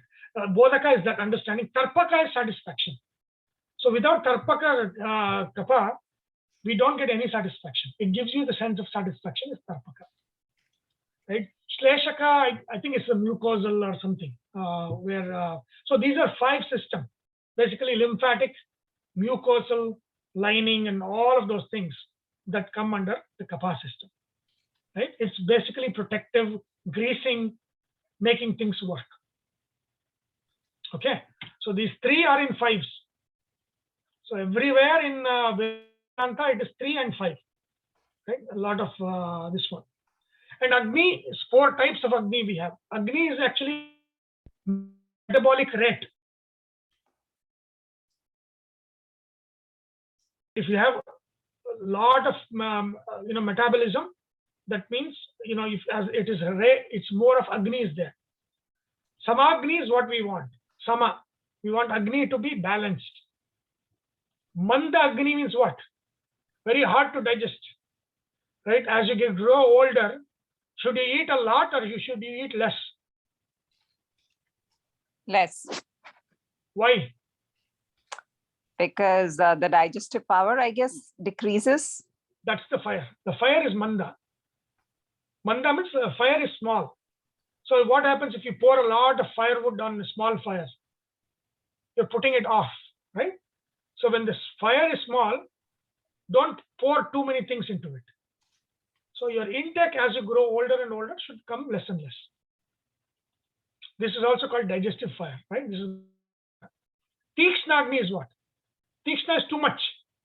Acidity, ulcer, all of those things. That is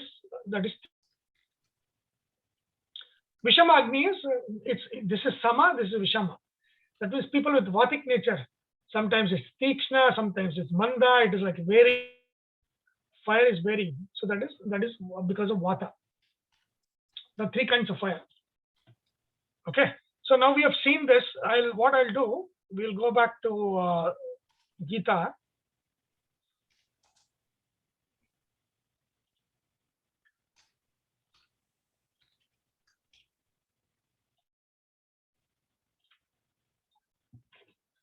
Okay. So now Krishna is saying, what is satvika food? Now think of all the basics that we have, right? So he says, Ayur Vardhana. Ayur Vivardhana. Vivardhana means is more. That which increases lifespan. That is sattvic food. What is that? Coke, Coca-Cola. That means think of this. The very, very easy way of understanding this is what? If you eat it every day, if you drink it every day, will it give you long life? So that is how you have to analyze. If you are eating something, if I eat every day thing, will that give me long life? If it does not, then it does not come under sattvic food. See, Krishna is not mentioning things by name. He is giving the idea. What is sattvic? That gives you long life. That is helps in giving us long life. In ayur vardhana, vivardhana, long life. Okay. Sattva. What is sattva? That means it has to shuddha. It should give us shuddha buddhi. That means when you eat spice, do you think it gives you sadhu buddhi? It does not. It is rajasika. It agitates us, right? It agitates, stimulation, agitation. The food should not stimulate or agitate, right? That's what is called as sadhu. That means it has to give you sadhu buddhi. Then what? Arogya. It has to give you health. Again, when I eat what I'm eating today, every day, is it going to make me healthy and energetic or not? If not, then that is not sattvic. Arogya, right? Bala, that's energy, right? It has to give you, it has to make you very energetic. Is it giving that? That is not sattvic. Sukha, Preeti. What is the difference between Sukha and Preeti?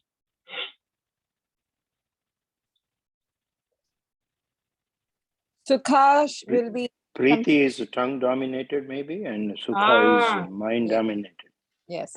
See, what the this one says, the Gita Vritti. Sukham sugrudu upabhogopi bhavukalinam sukham. Preeti rupa bhogakalinam sukham. So Preeti is bhogakalina sukha. It is the Sukha desire. is bhogakalina sukha. It is Okay. So bhogakalina sukha means what? When you are eating, it makes you happy. That is called as preeti. Okay. But then after eating, if it still keeps you happy, that is sukha. So a food that is tasty, that is when you are eating it, you are happy, and then you stay happy for a long time after eating, that is sattvic food. But when it is happy when you eat it, but then later on, we are very unhappy because something has gone wrong within your body, that is not sattvic food at all. I mean, a lot of people will say, drinking alcohol, they're happy, and after that, they're happy, have a good night's sleep. That's why they consume alcohol, because they're happy. So that's not necessarily sattvic food; it's intoxicant. Exactly. That's why he says madhya here. He'll say this. We'll look at tamasic, what Krishna says, right? Then he says sukha preeti vivardhanaha rasyaha. It has to be very tasty. The food has to be tasty and juicy. It cannot be dry. It cannot be Pringle chips, right? That is not sattvic food. The food, we should have a lot of juice, should have a lot of taste in it. Be a mixture of the 6 tastes, right? That's called rasya. What are the 6 tastes?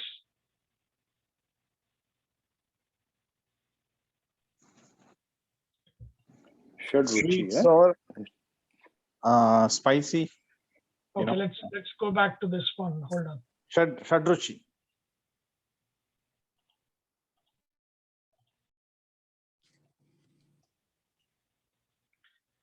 Okay, where is that? So here, right? Madhura rasa. Madhura rasa is sweet. And it is the only independent rasa. That means it's the only rasa that we can eat on its own. Everything else should be in combination. Right? Amla rasa is what? Amla rasa is sour taste. Sour. You cannot say just eat the sour, right? It has to be in combination with spice and salt and all of that. Lavana, salt. Katu, spice. Tikta. What is tikta? Bitter. Kashaya is what is called as astringent, right? That's honey is astringent. Coffee is astringent. all of those things are astringent. That is like it's not sweet.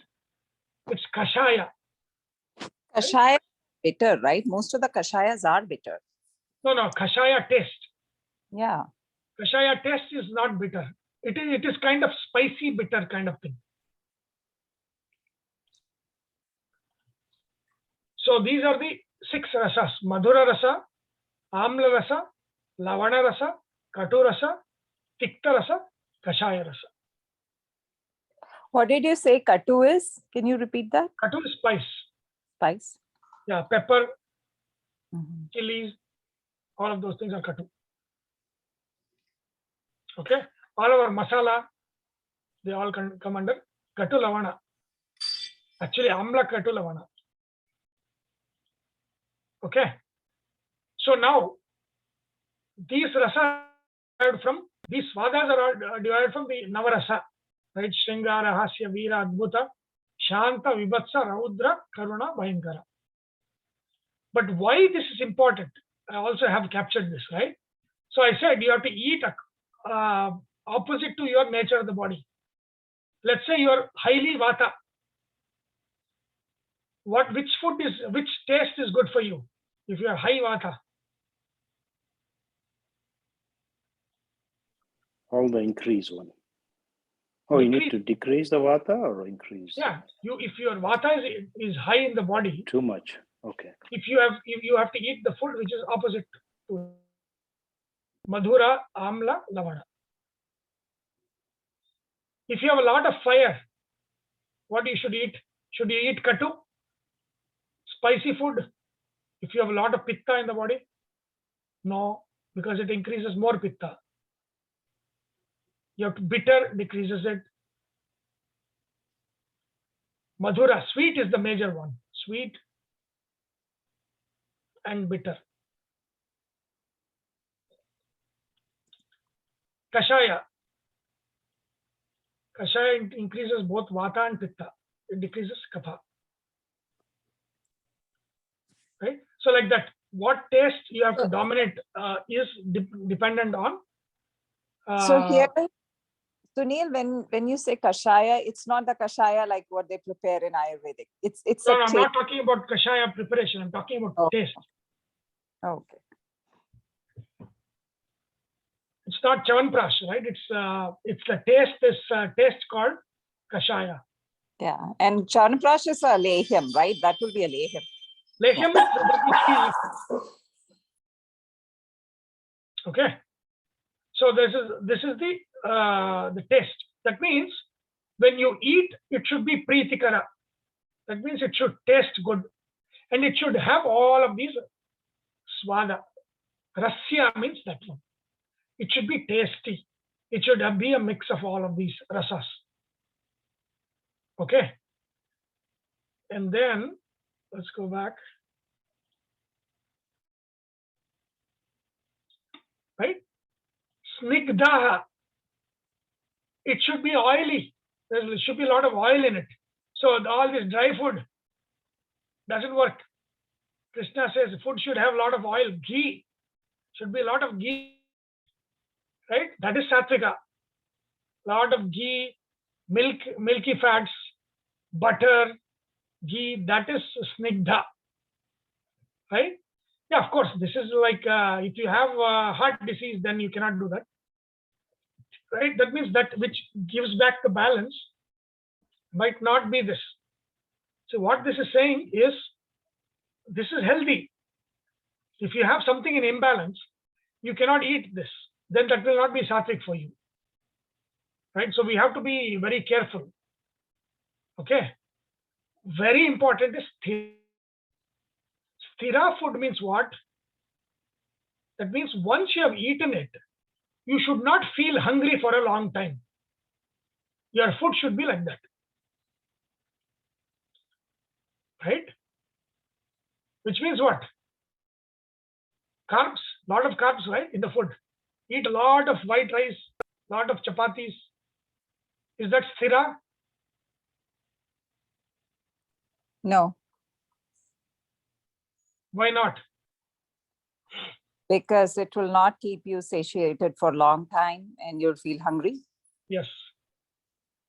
You'll feel, if you're eating food and, the next 20 minutes later you feel hungry, that is not sattvic food. Basically, they're asking to eat low glycemic index food that doesn't contain refined carbohydrates. Correct. So that is, that means Krishna will not say all of those things. He'll say the food should be sthira. So now we have to come down to, this is low glycemic index. That means the food will stay on for a long time. What is that kind of food? That is sattvic food. But alone, right? I mean, it should be all together. So we cannot just pick and choose. That means that hridya is very important. Hridya means what? It should be like give you joy when you see it.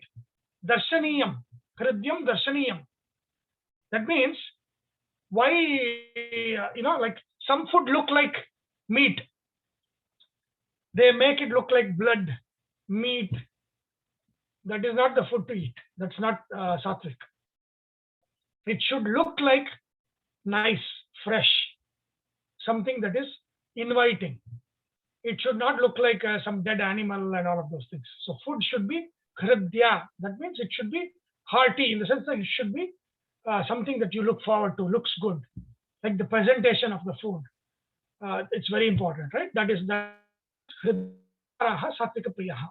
That means if you look at the first line and the second line is a description of what the food is. The first line is what its effects are.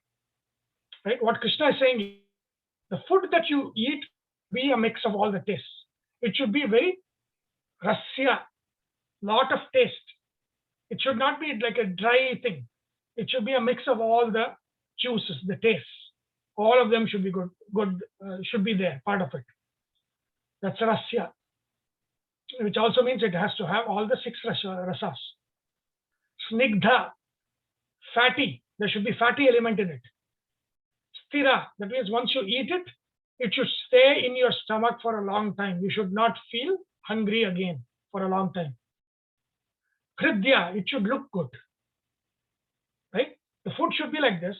And then when you eat it, it should be ayurvardhana. It should give you long life when you keep eating that every day. It should be sattva. It should give you satbuddhi, effect on the mind. And that's the reason why we looked at the Chandogya Upanishad, is why it's sattva. That means its influence should be sattvic. Right? And we will see the food groups. That's the next one. Bala, it should give us the strength, the endurance, the energy. It's more than the physical strength. It's the energy that we have, right? It should give you energy. It should not drain us of energy. It should give us energy. Arogya, health giving. Sukha and priti. When you eat it, it should be tasty. And after a long time also, you should look, it should feel the same thing, right? It should feel sukha. It should not like when it is eating good and then you have diarrhea. That means it's priti but without sukha, right? That is, it should be, when you eat it, it should be good.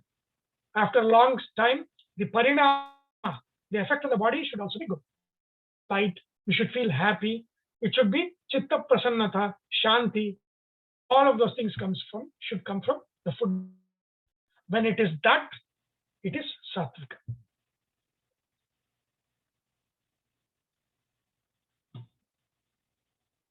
Got it?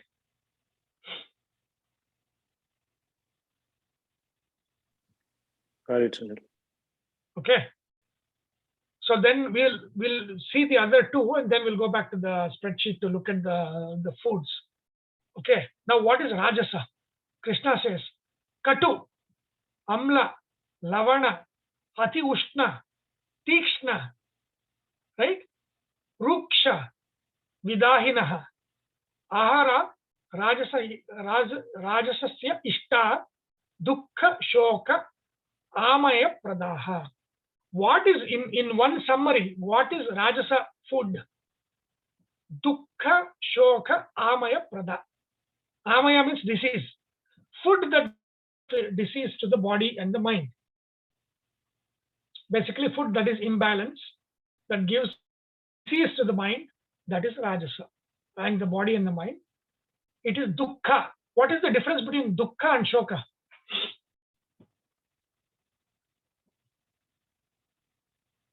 I think same as between Preeti and Sukha, like you said. Shoka is like short term, and Dukkha may be long diseases, No. long term chronic. So dukkha is mental pain. Like in the mental, dukkha means mental suffering. Shoka is physical suffering, pain. The physical manifestations, like for example, when the tears come, that is called shoka in Sanskrit.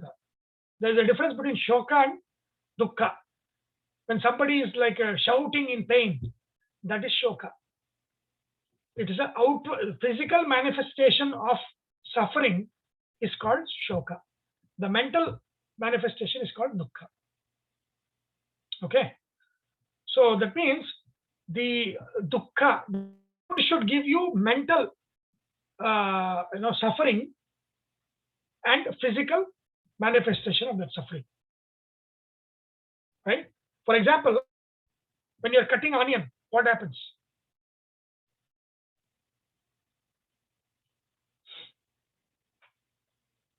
You're getting tears. Right? So is onion satvika?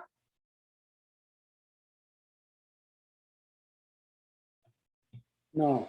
No. Onion is rajasika. It's a stimulant, right? Garlic is rajasika, stimulant. But again, garlic, this is seeds, food, but not medicine. Garlic is a very good medicine. So as a medicine, it's not a no. As a food, it's a no. That means as every garlic, you cannot, because it's a stimulant. But as a medicine, garlic is yes. It's still sattvic because it removes the imbalance, provides digestive capabilities and all of those things. So that is very important aspect of garlic, which is a good thing. Okay. So what is rajasic? It's two. Extremely spicy. People who like extreme spicy food, right? Amla, extremely sour food. Lavana, extremely salty, or a mix. Basically, katu, amla, lavana is what? Masala, garam masala. Right? It's a mix of salt, spice, and sour. All those elements make it garam masala, right? That kind of thing. Extreme spicy, extreme salty, extreme sour, all of those things. There is no balance in it. So ati, that is called Krishna saying ati. So ati katu, ati amla, ati lavana, ati katu amla lavana, all of these things where the taste is extreme. Like it's like you eat the spice and it is your tongue. It's burning, right? So all of those things. Ati ushna, too hot, eating too hot. If you like eating too hot, it is rajasic, right? Ati tikshna. What is tikshna?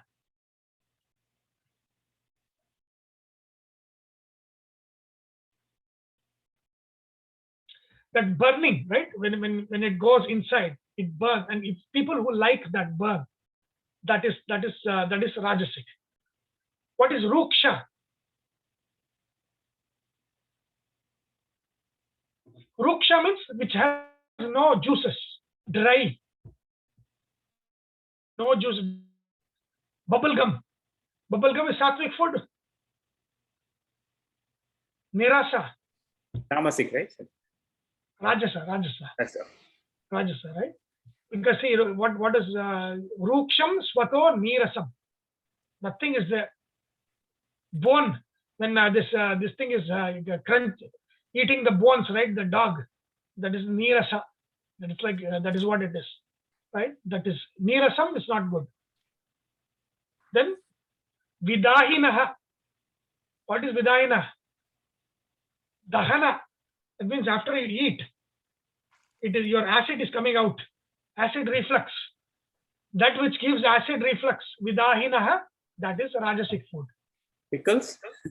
Pickle once you eat pickle, if you're getting, all the acid are coming out, that is called vidahina. See, vidahina, right? Vidahi, visheshena, dagdham, right? It is. So that means when acid comes out, what do you call that? It's called something, no? That reflux disease. Reflux disease. Reflux. Acid. Acid reflux. Vidahina means acid reflux. You get the chest burning. If after food, if your chest is burning, that means you like that burning, that means you are confirmed Rajas. He could have excluded a pickle. So. Pickle. See, that means it is showing Lord Rajas is taking over. Yes. Right? So aharaha rajasasya ishtaha dukkha shoka amaya pradaha. That means what these extremely spicy, extremely sour, extremely salty, extremely taste stimulating, extremely hot, burning, acid reflux inducing. These kinds of foods are liked by Rajasas. And what does it do? It gives you suffering in the mind, and it gives you suffering in the body. It gives you pain. Right?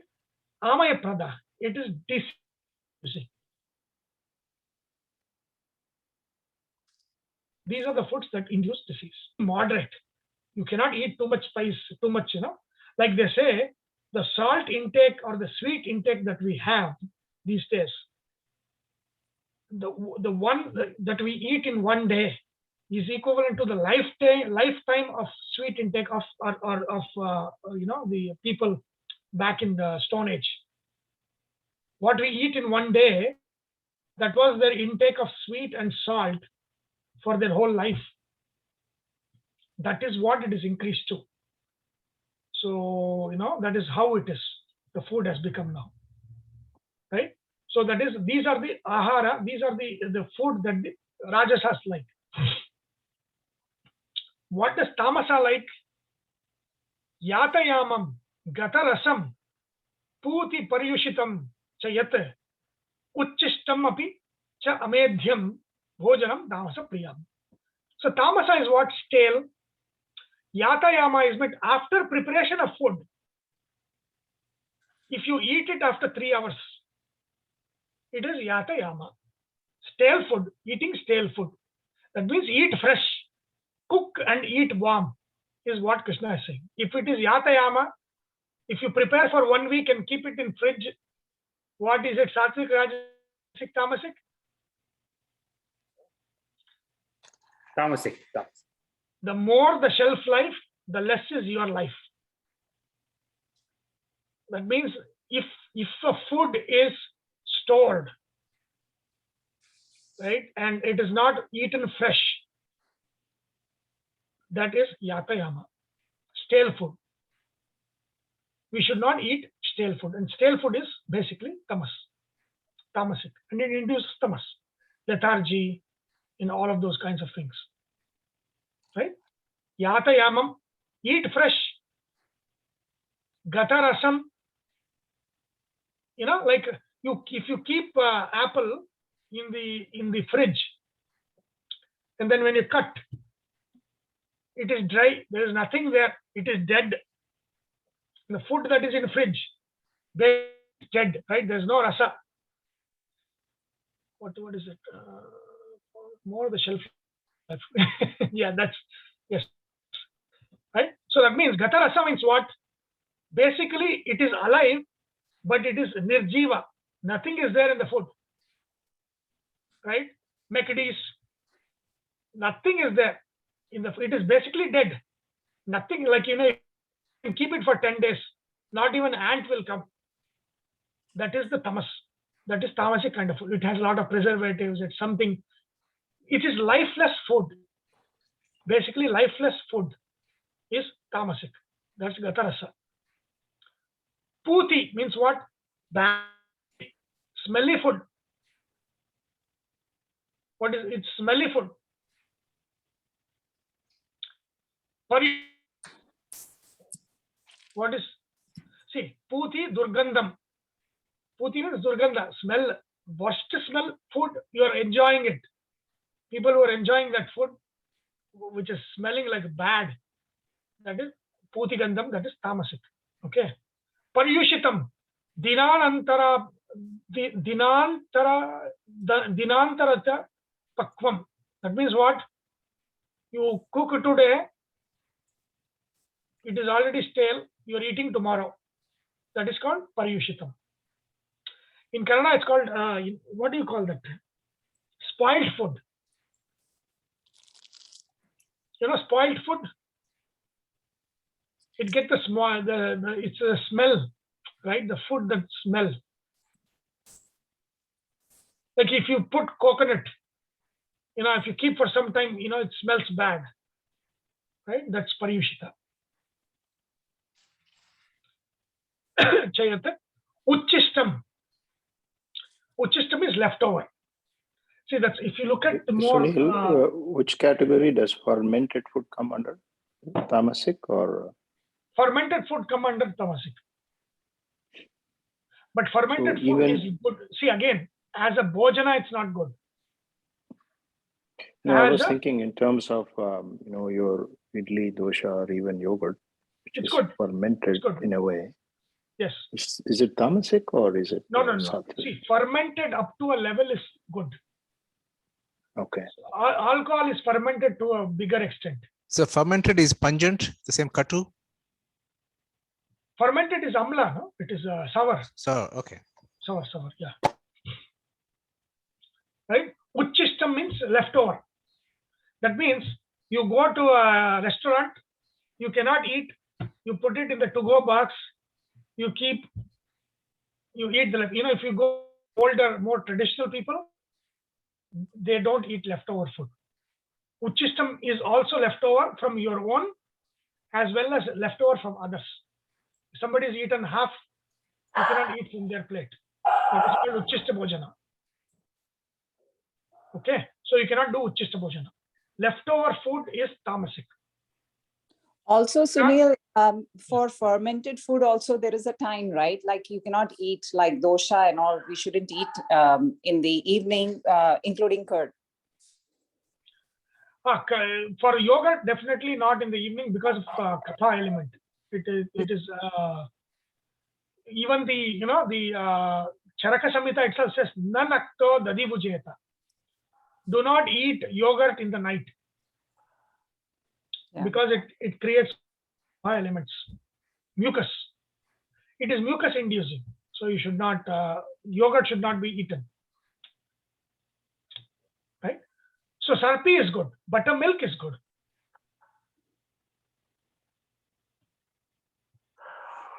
Then amedhya. What is amedhya? The food that is not offered to God, that is called amedhya. That means if you have not done naivedhya, if you have not said sarvam krishnarpanamastu bhoj, you know, like in the traditional, they do, they cook the food, offer it as naivedhya, and then they eat. Even here, they do the prayer to the Lord, right? You know, they have, when the family is sitting at the table, the prayer and then eat, even among Christians. If the food is not done like that, it becomes tamasic. Even though the food quality might be sattvic, if it is amedhya, it becomes tamasic. That means that when you are eating, the eating has to come with offering to the Devatas first. It has to be offered first. Then it becomes medhya. Then it becomes punya. Right? It cannot do chista. Like there are cultures where everybody will eat from the same. Right? That's the uchista bhojana. That becomes tamas. Right? So basically, food that is stored, food which is lifeless, food that does not spoil, food that spoils that we eat, food that is, you know, leftovers, our own leftovers or leftovers of others, food that is unoffered, all of those things come under tamasic. It not only causes disease, it's bhojanam tamasa priya. Tamasa, people with tamasic nature love those kinds of food, and if we eat those kinds of food, our manas will get into that kind of thinking. Okay, so that is very important. So from all the three, what you get, so if you look at sattvic is what? Ayurvardhana. It is fresh, eating fresh, right? Eating which it is lifelong, right? It gives you long life, lifespan. It gives you sadbuddhi, strength, energy. You feel energetic after eating. Arogya, it makes you healthy, right? Sukha and priti. It is very good to taste at the time of eating as well as much later. Then rasyaha, it has all the 6 tastes. It's juicy, tasty. Snigdha is there in it. Stiraha, after eating which you don't feel hungry for a long time. And then stiraha, hridyaha, which is very pleasing to look at. Right? It is not looking like a dead body or like bad things. It doesn't like when you look at it, it doesn't bad thinking in you. Ahara satvika priya. Those kinds of food, the satvika. Basically, it's not extremes in taste. It's a mix of taste. It's fresh. It's giving. It's energy giving. And that's very, it has together a lot of, milk and oils and everything are there. And then you eat it. It does not induce hunger for a long time. And then it's very pleasing to see. And then it is offered. Like look at the other. It's offered to God. Naivedya has been done. Right? There's no extremes of taste. It's not too hot. Too cold comes under tamas. Too hot comes under rajas. Right? So none of it's mild temperature. Right? It cools down and then you eat after it's cooled down. You eat warm food, not hot food. Right? So all of those things come under sattvika food. All of these are sattvika. Okay. Extremes of taste, extreme spicy, extreme sour, extreme and then extreme sweet will go under tamas, and then extreme hot, and then something that burns in our tongue and alimentary canal, that which you get reflex after eating all of those things, and those are the kinds of food that is rajasic in nature, and those induce disease in us. Dukkha, they give dukkha while eating it, and they'll give dukkha later on. And later on, then the stale food that is stored is bad. Basically, what Krishna says, stored food is bad. It's spoiled. Juices are gone. It's basically dead food. It's bad, smelly food. It is spoiled food. It is leftover food, and it is unoffered to God. And cold food, because the rajas is ati ushna, ati shita is cold. Drinking ice water with food, drinking all of this extreme drinking, that is all come under tamas. Right? Bhojanam as a priya, tamas is like that. Okay, so these are the trivatkarana of the food we eat. Now, we have about 20 minutes. Let's go back to try to capture a few things.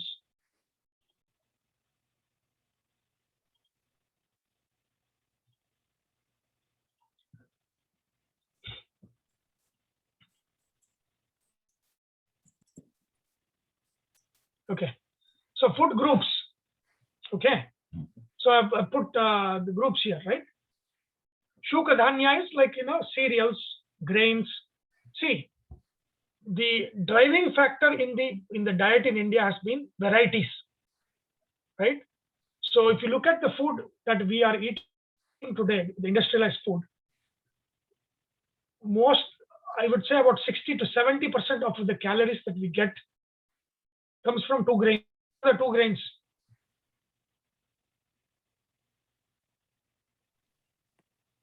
Rice and wheat. Rice and wheat. Or maybe wheat and corn. 70%. What is that? Maybe wheat and corn. No, rice and wheat. Rice and wheat. What we eat, or are you asking in general what people whole are world. eating? Oh. But 70% of the calories come from wheat and rice.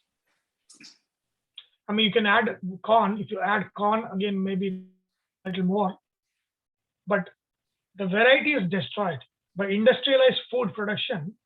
What it does is you standardize on a couple of things, and then you maximize that, right? Now what has happened is, people are basically, our staple food is either wheat or rice. But if you look at the Indian scenario, there is all of the not just, there's so many varieties of cereals, even rice, so many of them, brown rice, this rice, that rice. In India itself had I think hundreds of varieties of rice they used to grow, and it used to grow in different environments. Rice that grows in different environments.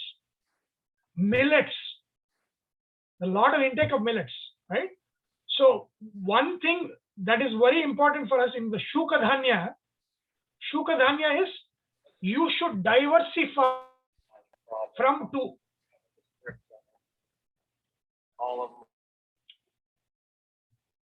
Is there a question? So that means the very important thing is to diversify from the two main staple elements, rice and wheat and corn, and to go into millets, go into different varieties of rice, bring diversity in the staple food. It is very calories should come from various sources, not from two main sources. Right? That shukadhanya should be diversified. Shibidhanya is like legumes, right? The best legume is what? Which is the best legume? Protein source. Legumes are a lot of vata inducing.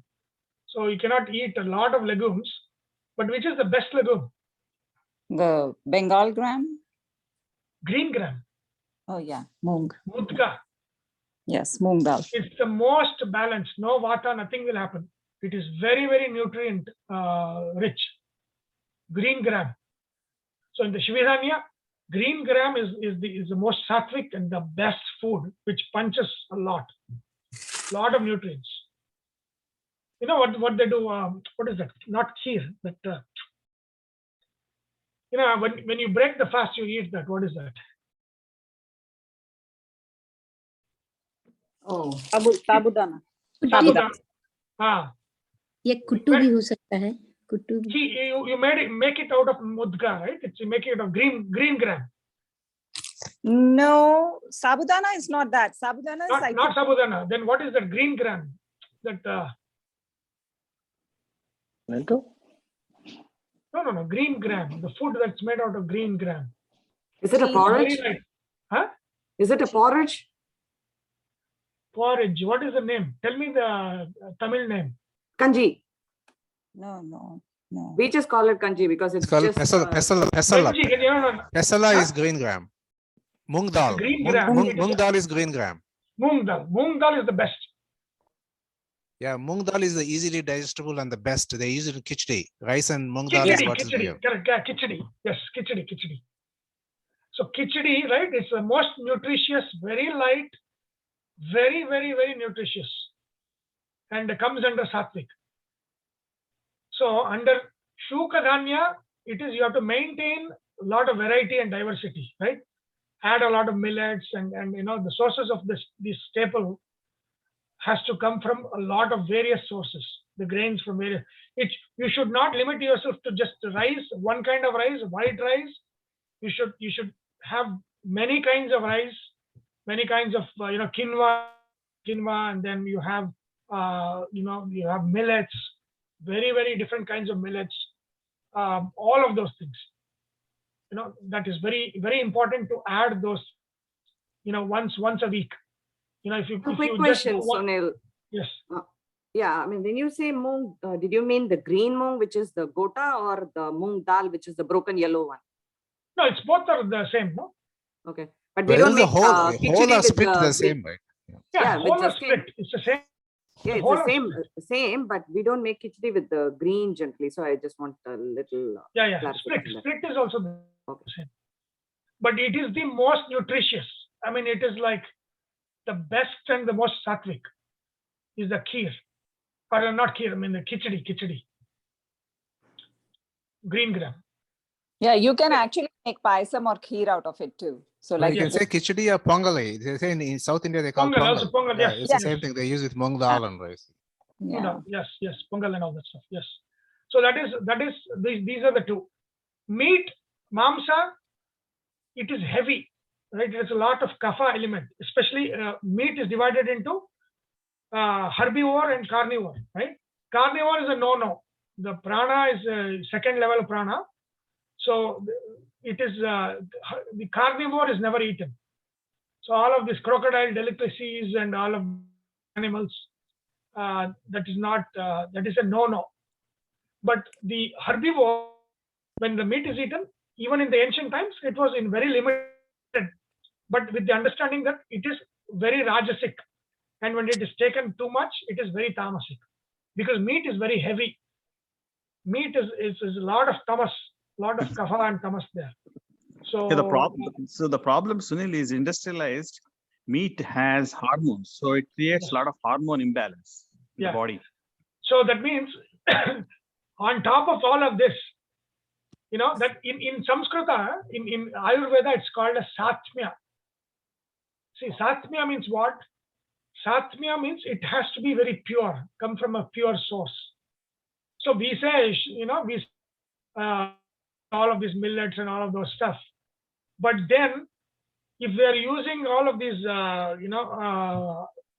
things that, all the fertilizers and all the things that they use, that makes it kalushitam. That means the satmya is gone. Satmya is very important. That means it has to come from a good source.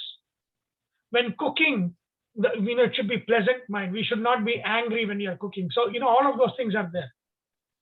And so that is another element you have to add on top. You can eat with all of those together. But we have to cut out as much as possible and try to. I mean, it's not like you cannot do it overnight.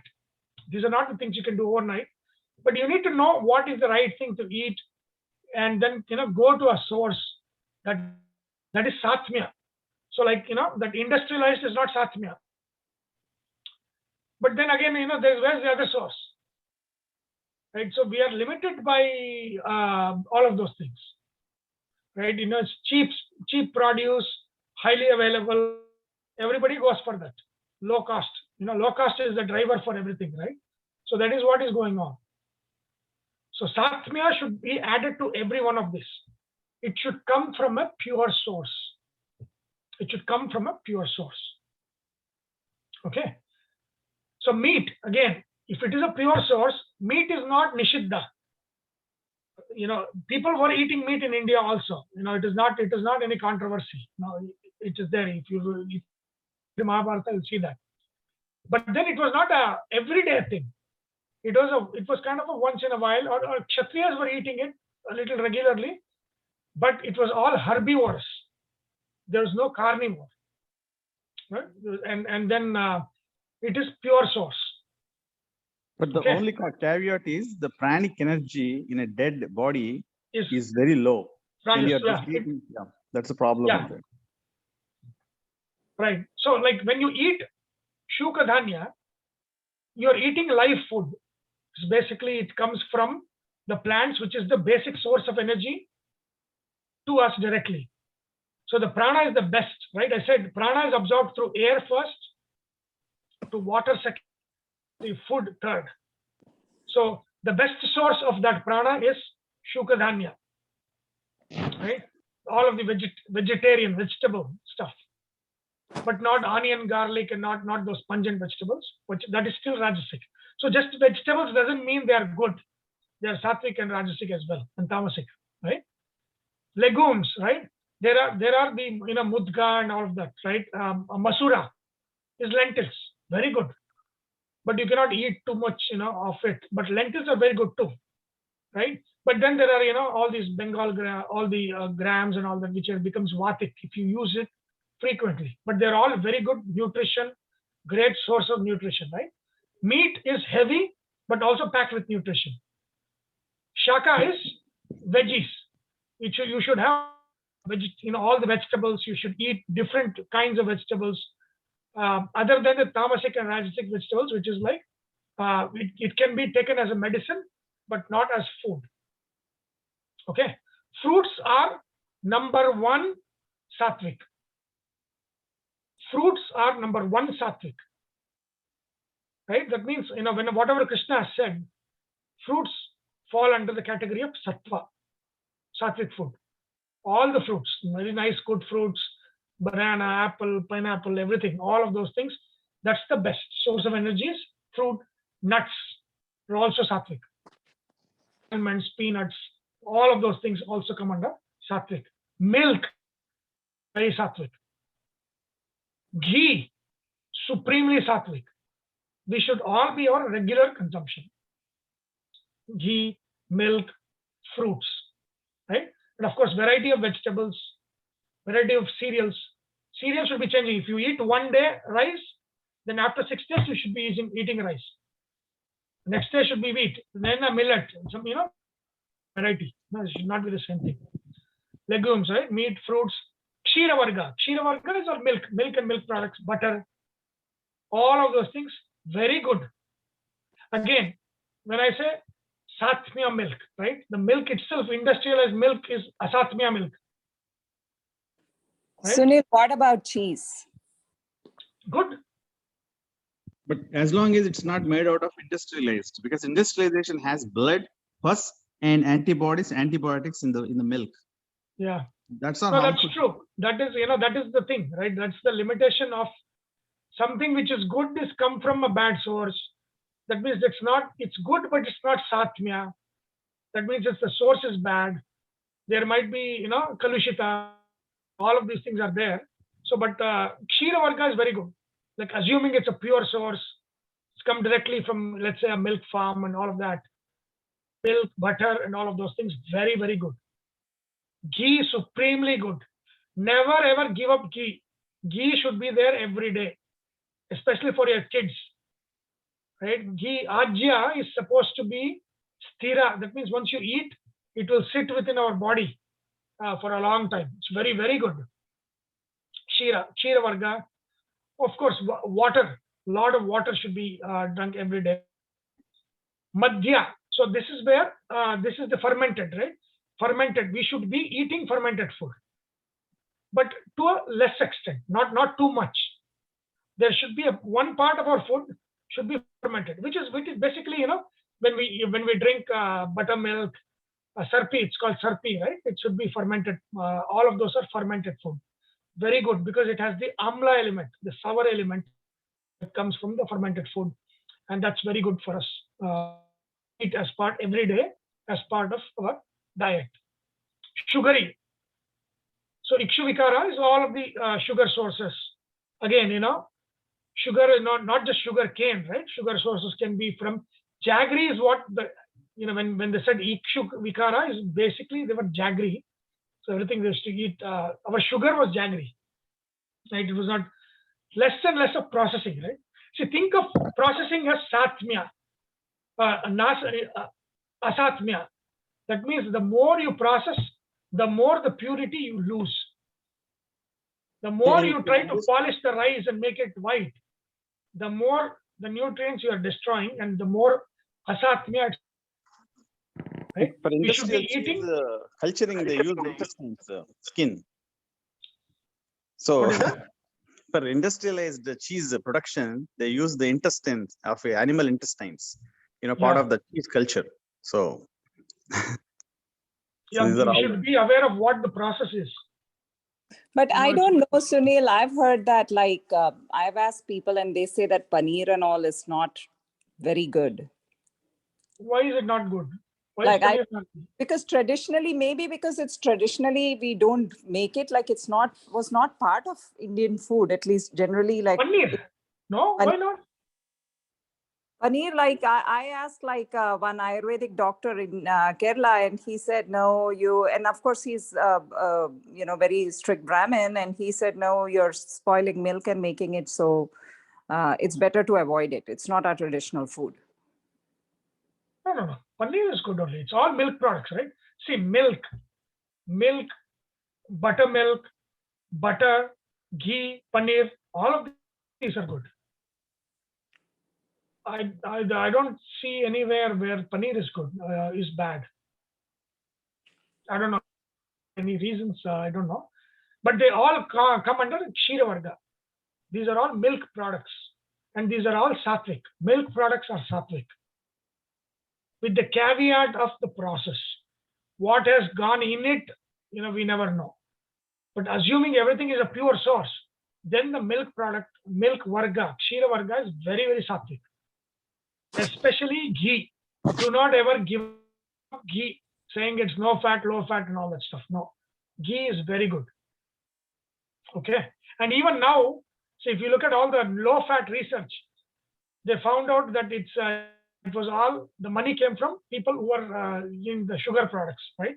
The enemy is the sugar, not the fats. So this is right. This is good.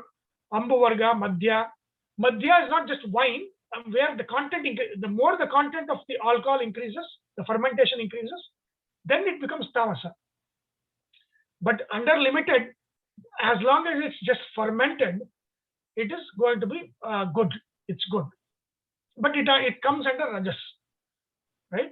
But it's good. It's something that should be part of what we intake on a daily basis. Sugary, of course, it's more of jaggery than sugarcane sugar. It is jaggery. Sugar, not the polished sugar, and not the whatever the 0 calorie sugar and all the stuff. So that is spices, of course. These very good for digestion, vata, anti-vata, and all of those things. That's good. And Kritanna Varga is cooked. Cooked is also very good. Makes cooking is just digesting outside and then bringing it inside, right? So it should not be overcooked. But some of them need cooking outside. The agni outside will digest it. That is what cooking is digestion, pre-digestion, right? And then you put it inside. So which is also good.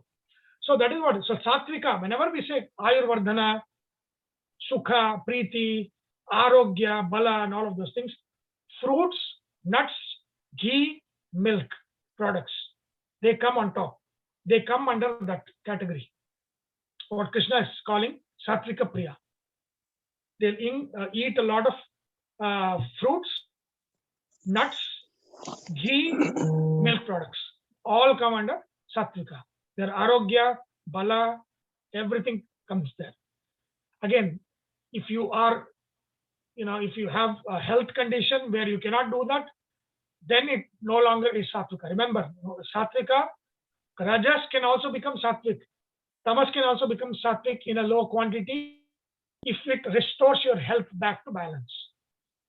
Like I said, right? Some garlic you might be able to take, not as food, but as medicine. Some of these wine is maybe a medicine for something. Who knows, right?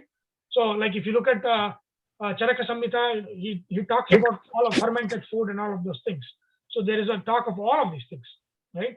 And I remember I got one thing, what is called takrarista.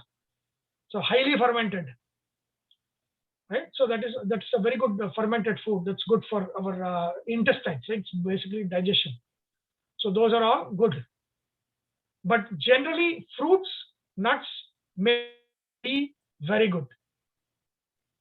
Mudga, green grams, all of these are very good, right?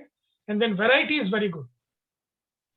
A lot of cereals and grains, a variety of food is very good. Food that when you prepare should look good. It should not look like dead animals, or don't make food like it's meat. Meat look like, right? It should not. It shouldn't be like that, right? Then veggies are good. Again, veggies are it's like in the middling, because there are good satvika, rajasa, tamasa, right? You should make sure that the highly stimulating used too much, but other veggies you can use like leafy vegetables. All of those are very good, right? Colored, different colors. They should be colorful, lot of variety, right? That's the driving for sattvic. Fresh, colorful, moderate taste, warm, That's the kind of food you should be taking in. Do not store this cooked food for too long. Then it becomes tamas, right? So this is kind of general, thing that Krishna has given. It's very powerful because it gives us a direction on what is good to eat, what is not good to eat, right? And what is food, what's medicine, what is good in large quantities, what is good in small quantities. All of these things we should analyze and use it in our daily life. Okay. Any question? No.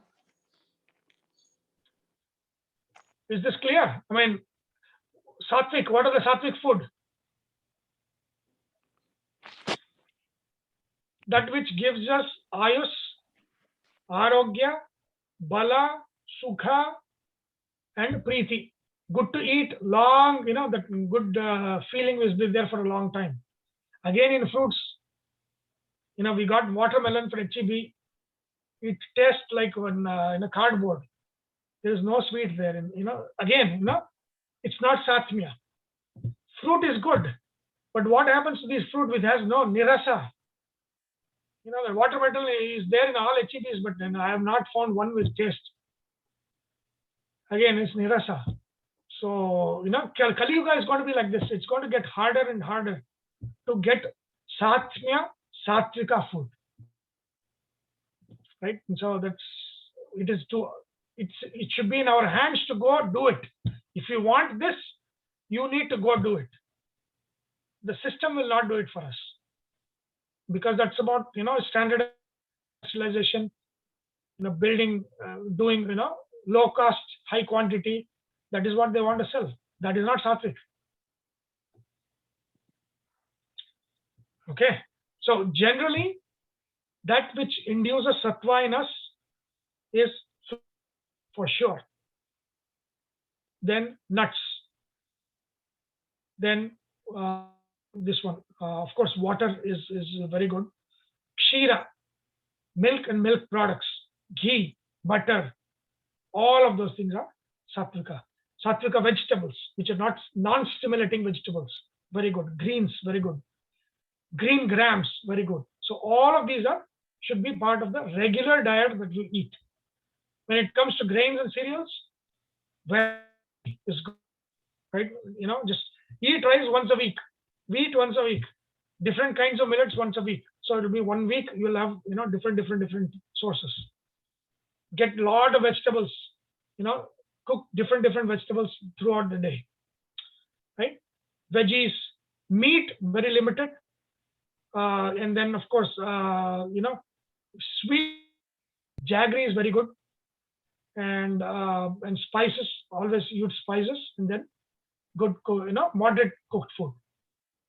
Basically that's what kind of I put all those things together on what Krishna said. So Krishna said these things are sattvic when they're fresh, when they're fruit and nuts and things, and the rajasic will have extremes of taste. That means extremely spicy, extremely salty, extremely sour, extremely hot, burning, induces acid reflux, and those kinds of things that burn us, and that we like that burn.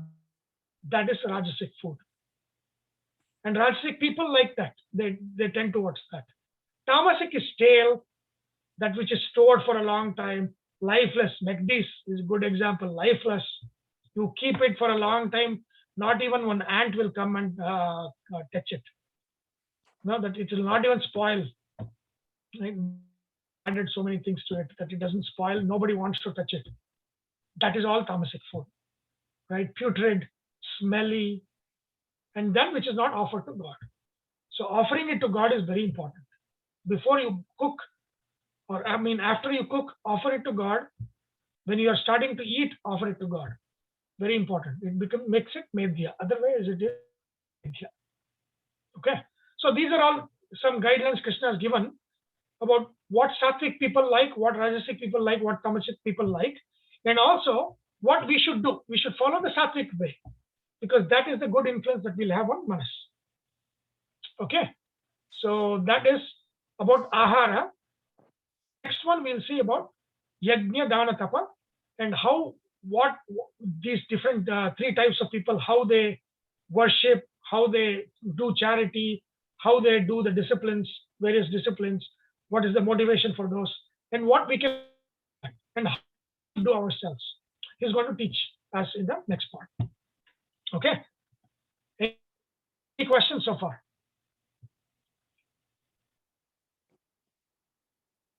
Has this been helpful? Yeah, it is very helpful, very great work done by you, and awesome. I'm really blessed. I visited Houston a couple of months ago, and then I came to meet with you on, of course, phone and Zoom. It was a blessing for me, my visit to Houston from California. And Thank you. wanted to say, like I'm a heart patient. My PCP told me you should take wine at least 5 days a week. Then my cardiologist said the same thing. So they put more emphasis on wine. And my cardiologist says, doctor, of course, doctor is Mr. Singh. So he told me, wives, they call TV in Punjabi. So TVs are there with jhadu in their hands if we drink wine.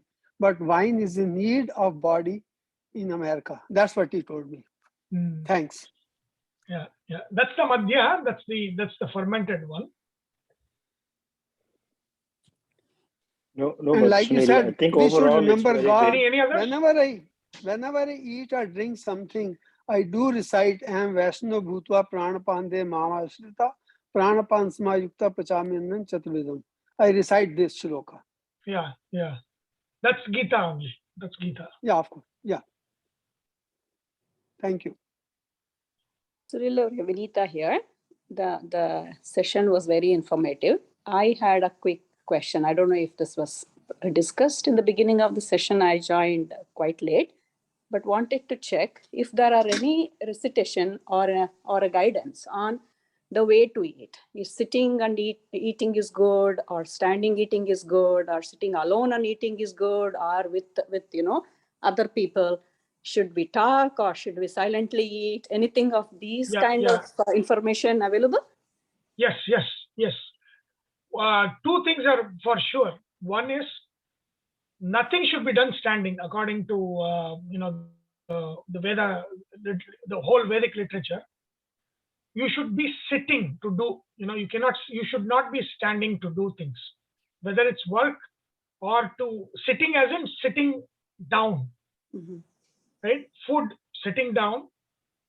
Work, sitting down. Right? They used to sit down to work. So that is for sure. That is the guideline that's been done. Maunam. That means you should not, when you are eating, you should not speak. That is a guideline that's already given. Right? These two, sit down. You cannot stand and eat. You cannot move and eat. That is not how you eat. You have to sit down and eat. It is like there is a famous saying, whether it's meditation or food, you should sit down and do those. Right? That's one guideline. And then of course, mauna is very important.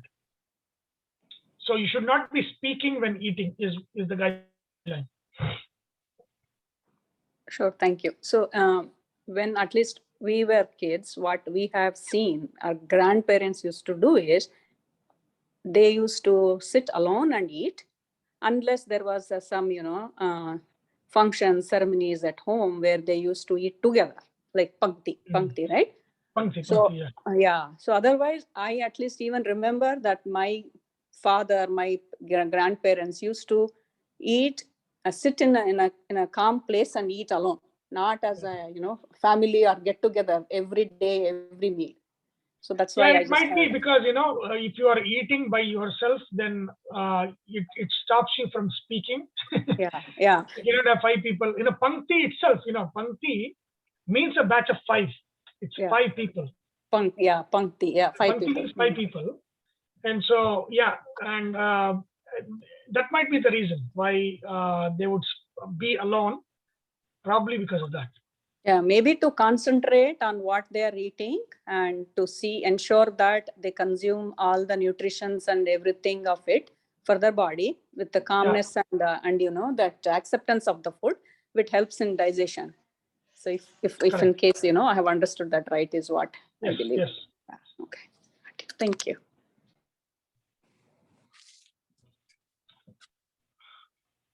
Anything else? Has this been good? Yes, Sunil. It's are you going to use this?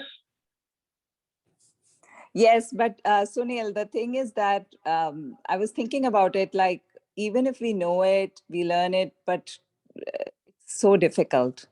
Like, especially see, you cannot change overnight what you're doing to this. Yeah. It has to be just one small change. That's it. That's all you need. Yeah. Because you just do one small change, and then by 1 year, you would have been you would have started doing the right things. Most of these. Yeah, I started doing that, especially with white sugar, and we only buy jaggery. There's no white sugar, and of course, the sweets and all during Diwali and all that you get has white sugar in it. So in small quantity we do take that, but no white sugar in the house. So that has changed a lot, like a lot of benefits. And which reminds me, another thing, right? The agni part, like I said. See, the agni is usually, of agni within a day is lunch. Before lunch, the agni, becomes more. Like at the lunchtime, the agni is the highest, right? It becomes tikshna. It becomes highest. That means the largest quantity of food that you eat in a day should be at around lunchtime. Yes. In the morning portion. After that, the portions of especially dinner and all should be very light.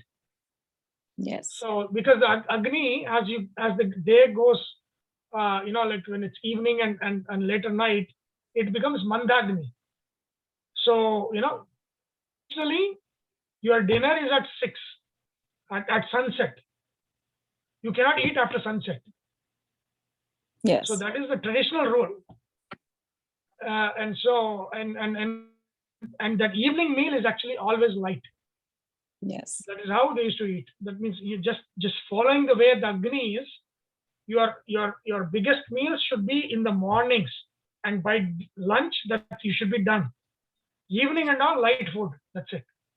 I would like to add here something. I don't know whether you all have noticed that, like growing up in India, I was brought up in Delhi, and like we used to have dinner around 9 o'clock. And I remember most of my friends, for everyone, it was the same thing. And after dinner, you may go out for a walk or something. But it was around 9 o'clock. So when I came here, I was like really surprised. And I knew that traditionally you are supposed to eat early because, when I used to visit my grandparents back home in Kerala every year, it was earlier than 9 o'clock. And so those things, when I came here, it was again back to like 6:30, 7. Did you all see that? Like in India, people are eating later, and here the eating habits are better. At least the timings are better. No, that and it is good. Yeah, it is definitely good. Yeah, I try to do, like in the morning, I try to cook and keep it so that we don't, keep it in the refrigerator for a long time. But it's impossible to go and get grocery every day and cook every day. It is difficult. And unless you grow in your backyard. So we do try, but it's not like the fully satvik.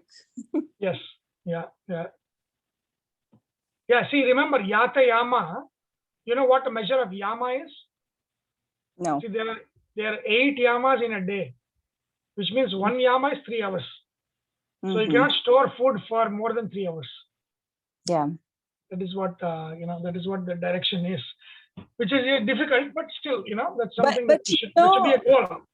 But like Sunil, like for rice and all, there are methods like you add water to it, and next day actually it increases in nutrition value or something like that. I don't know how to do that. My mom had said that you just add water and then next day. It's not just the nutrition, but it is its effect on the manas.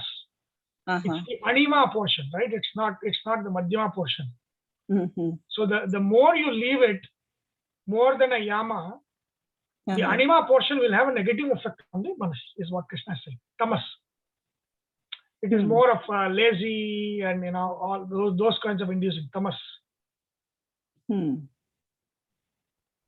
Again, there's a lot of things here which the environment in which we live makes it very, very difficult. So we can start doing things that are easy to, like, put more fruits intakes every day, nuts and all of those things, all of that, ghee, use ghee profusely, as long as there's no health thing. That is something to do. The other things has to be slowly done. You can overnight, like I said, you cannot change from what you've been doing to suddenly, I'll become satvik. That's not possible. It has to be a slow transition. And then, it's the whole industrialization is created such a thing that it's very difficult for us to, even if we want, it is not available. So that is a more ideological worldview, right? Can we do something? That becomes that. That's a different thing. But again, so that's what is called satmya. Satmya means the means of production should be pure. What are we doing to improve that? Can we do something, right? That's called satmya. So that's a different point. So, all of those things are there. So don't try to overdo things. You'll swing to the other way because it is not easy to sustain this. But again, at least over a long term, simple things like, eat your largest meal before noon, eat dinner early, light, have a lot of fruits. These are things that you can, very, very do. That should be done. And then the other hard stuff, you have to just figure out how to do it. Yeah, okay. Sunil, I have a comment, like in our house, even in India, we used to, like, my mother used to make like black grams or white grams. They will put it in the water at night and next day they will cook it. Yes. That's the tradition. I don't know why. Very good. Satvik. See, because the more the prana in those, because you're eating alive, I mean, it's already alive, right? It's sprouting, the sprouted, which is very good. The quality of prana that comes from the sprouted legumes is very good, especially if it is green gram. Green gram is the best. Sprouting the green gram and eating is the best nutrition. Charaka says that, all Vagbata says that, everybody says that. So all of those things are very simple to add, which is something that we can all add. Sunil, one question about green gram, like, is it all right to cook it like when it's sprouted? Yeah, I mean, moderate cooking is good.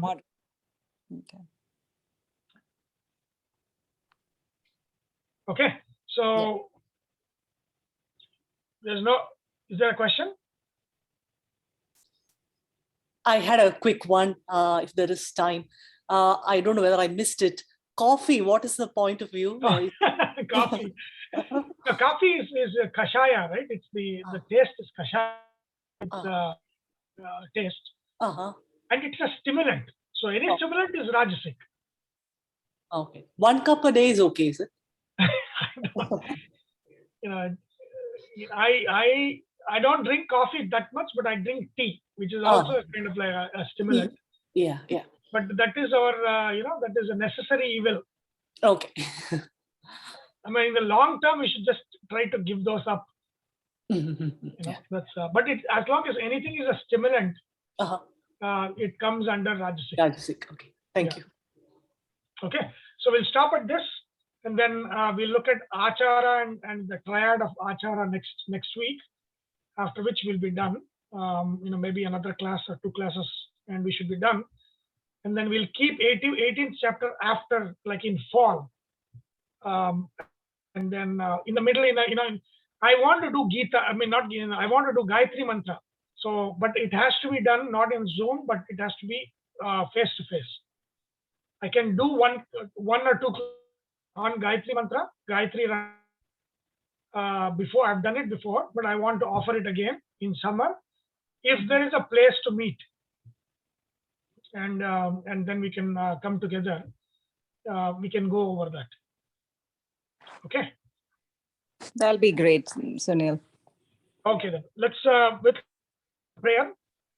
Om Vasudeva Satam Devam Kamsachanuramardanam Devaki Paramanandam Krishnam Vande Jagatgurum. Om. Okay, see you next week. See you. Thank you.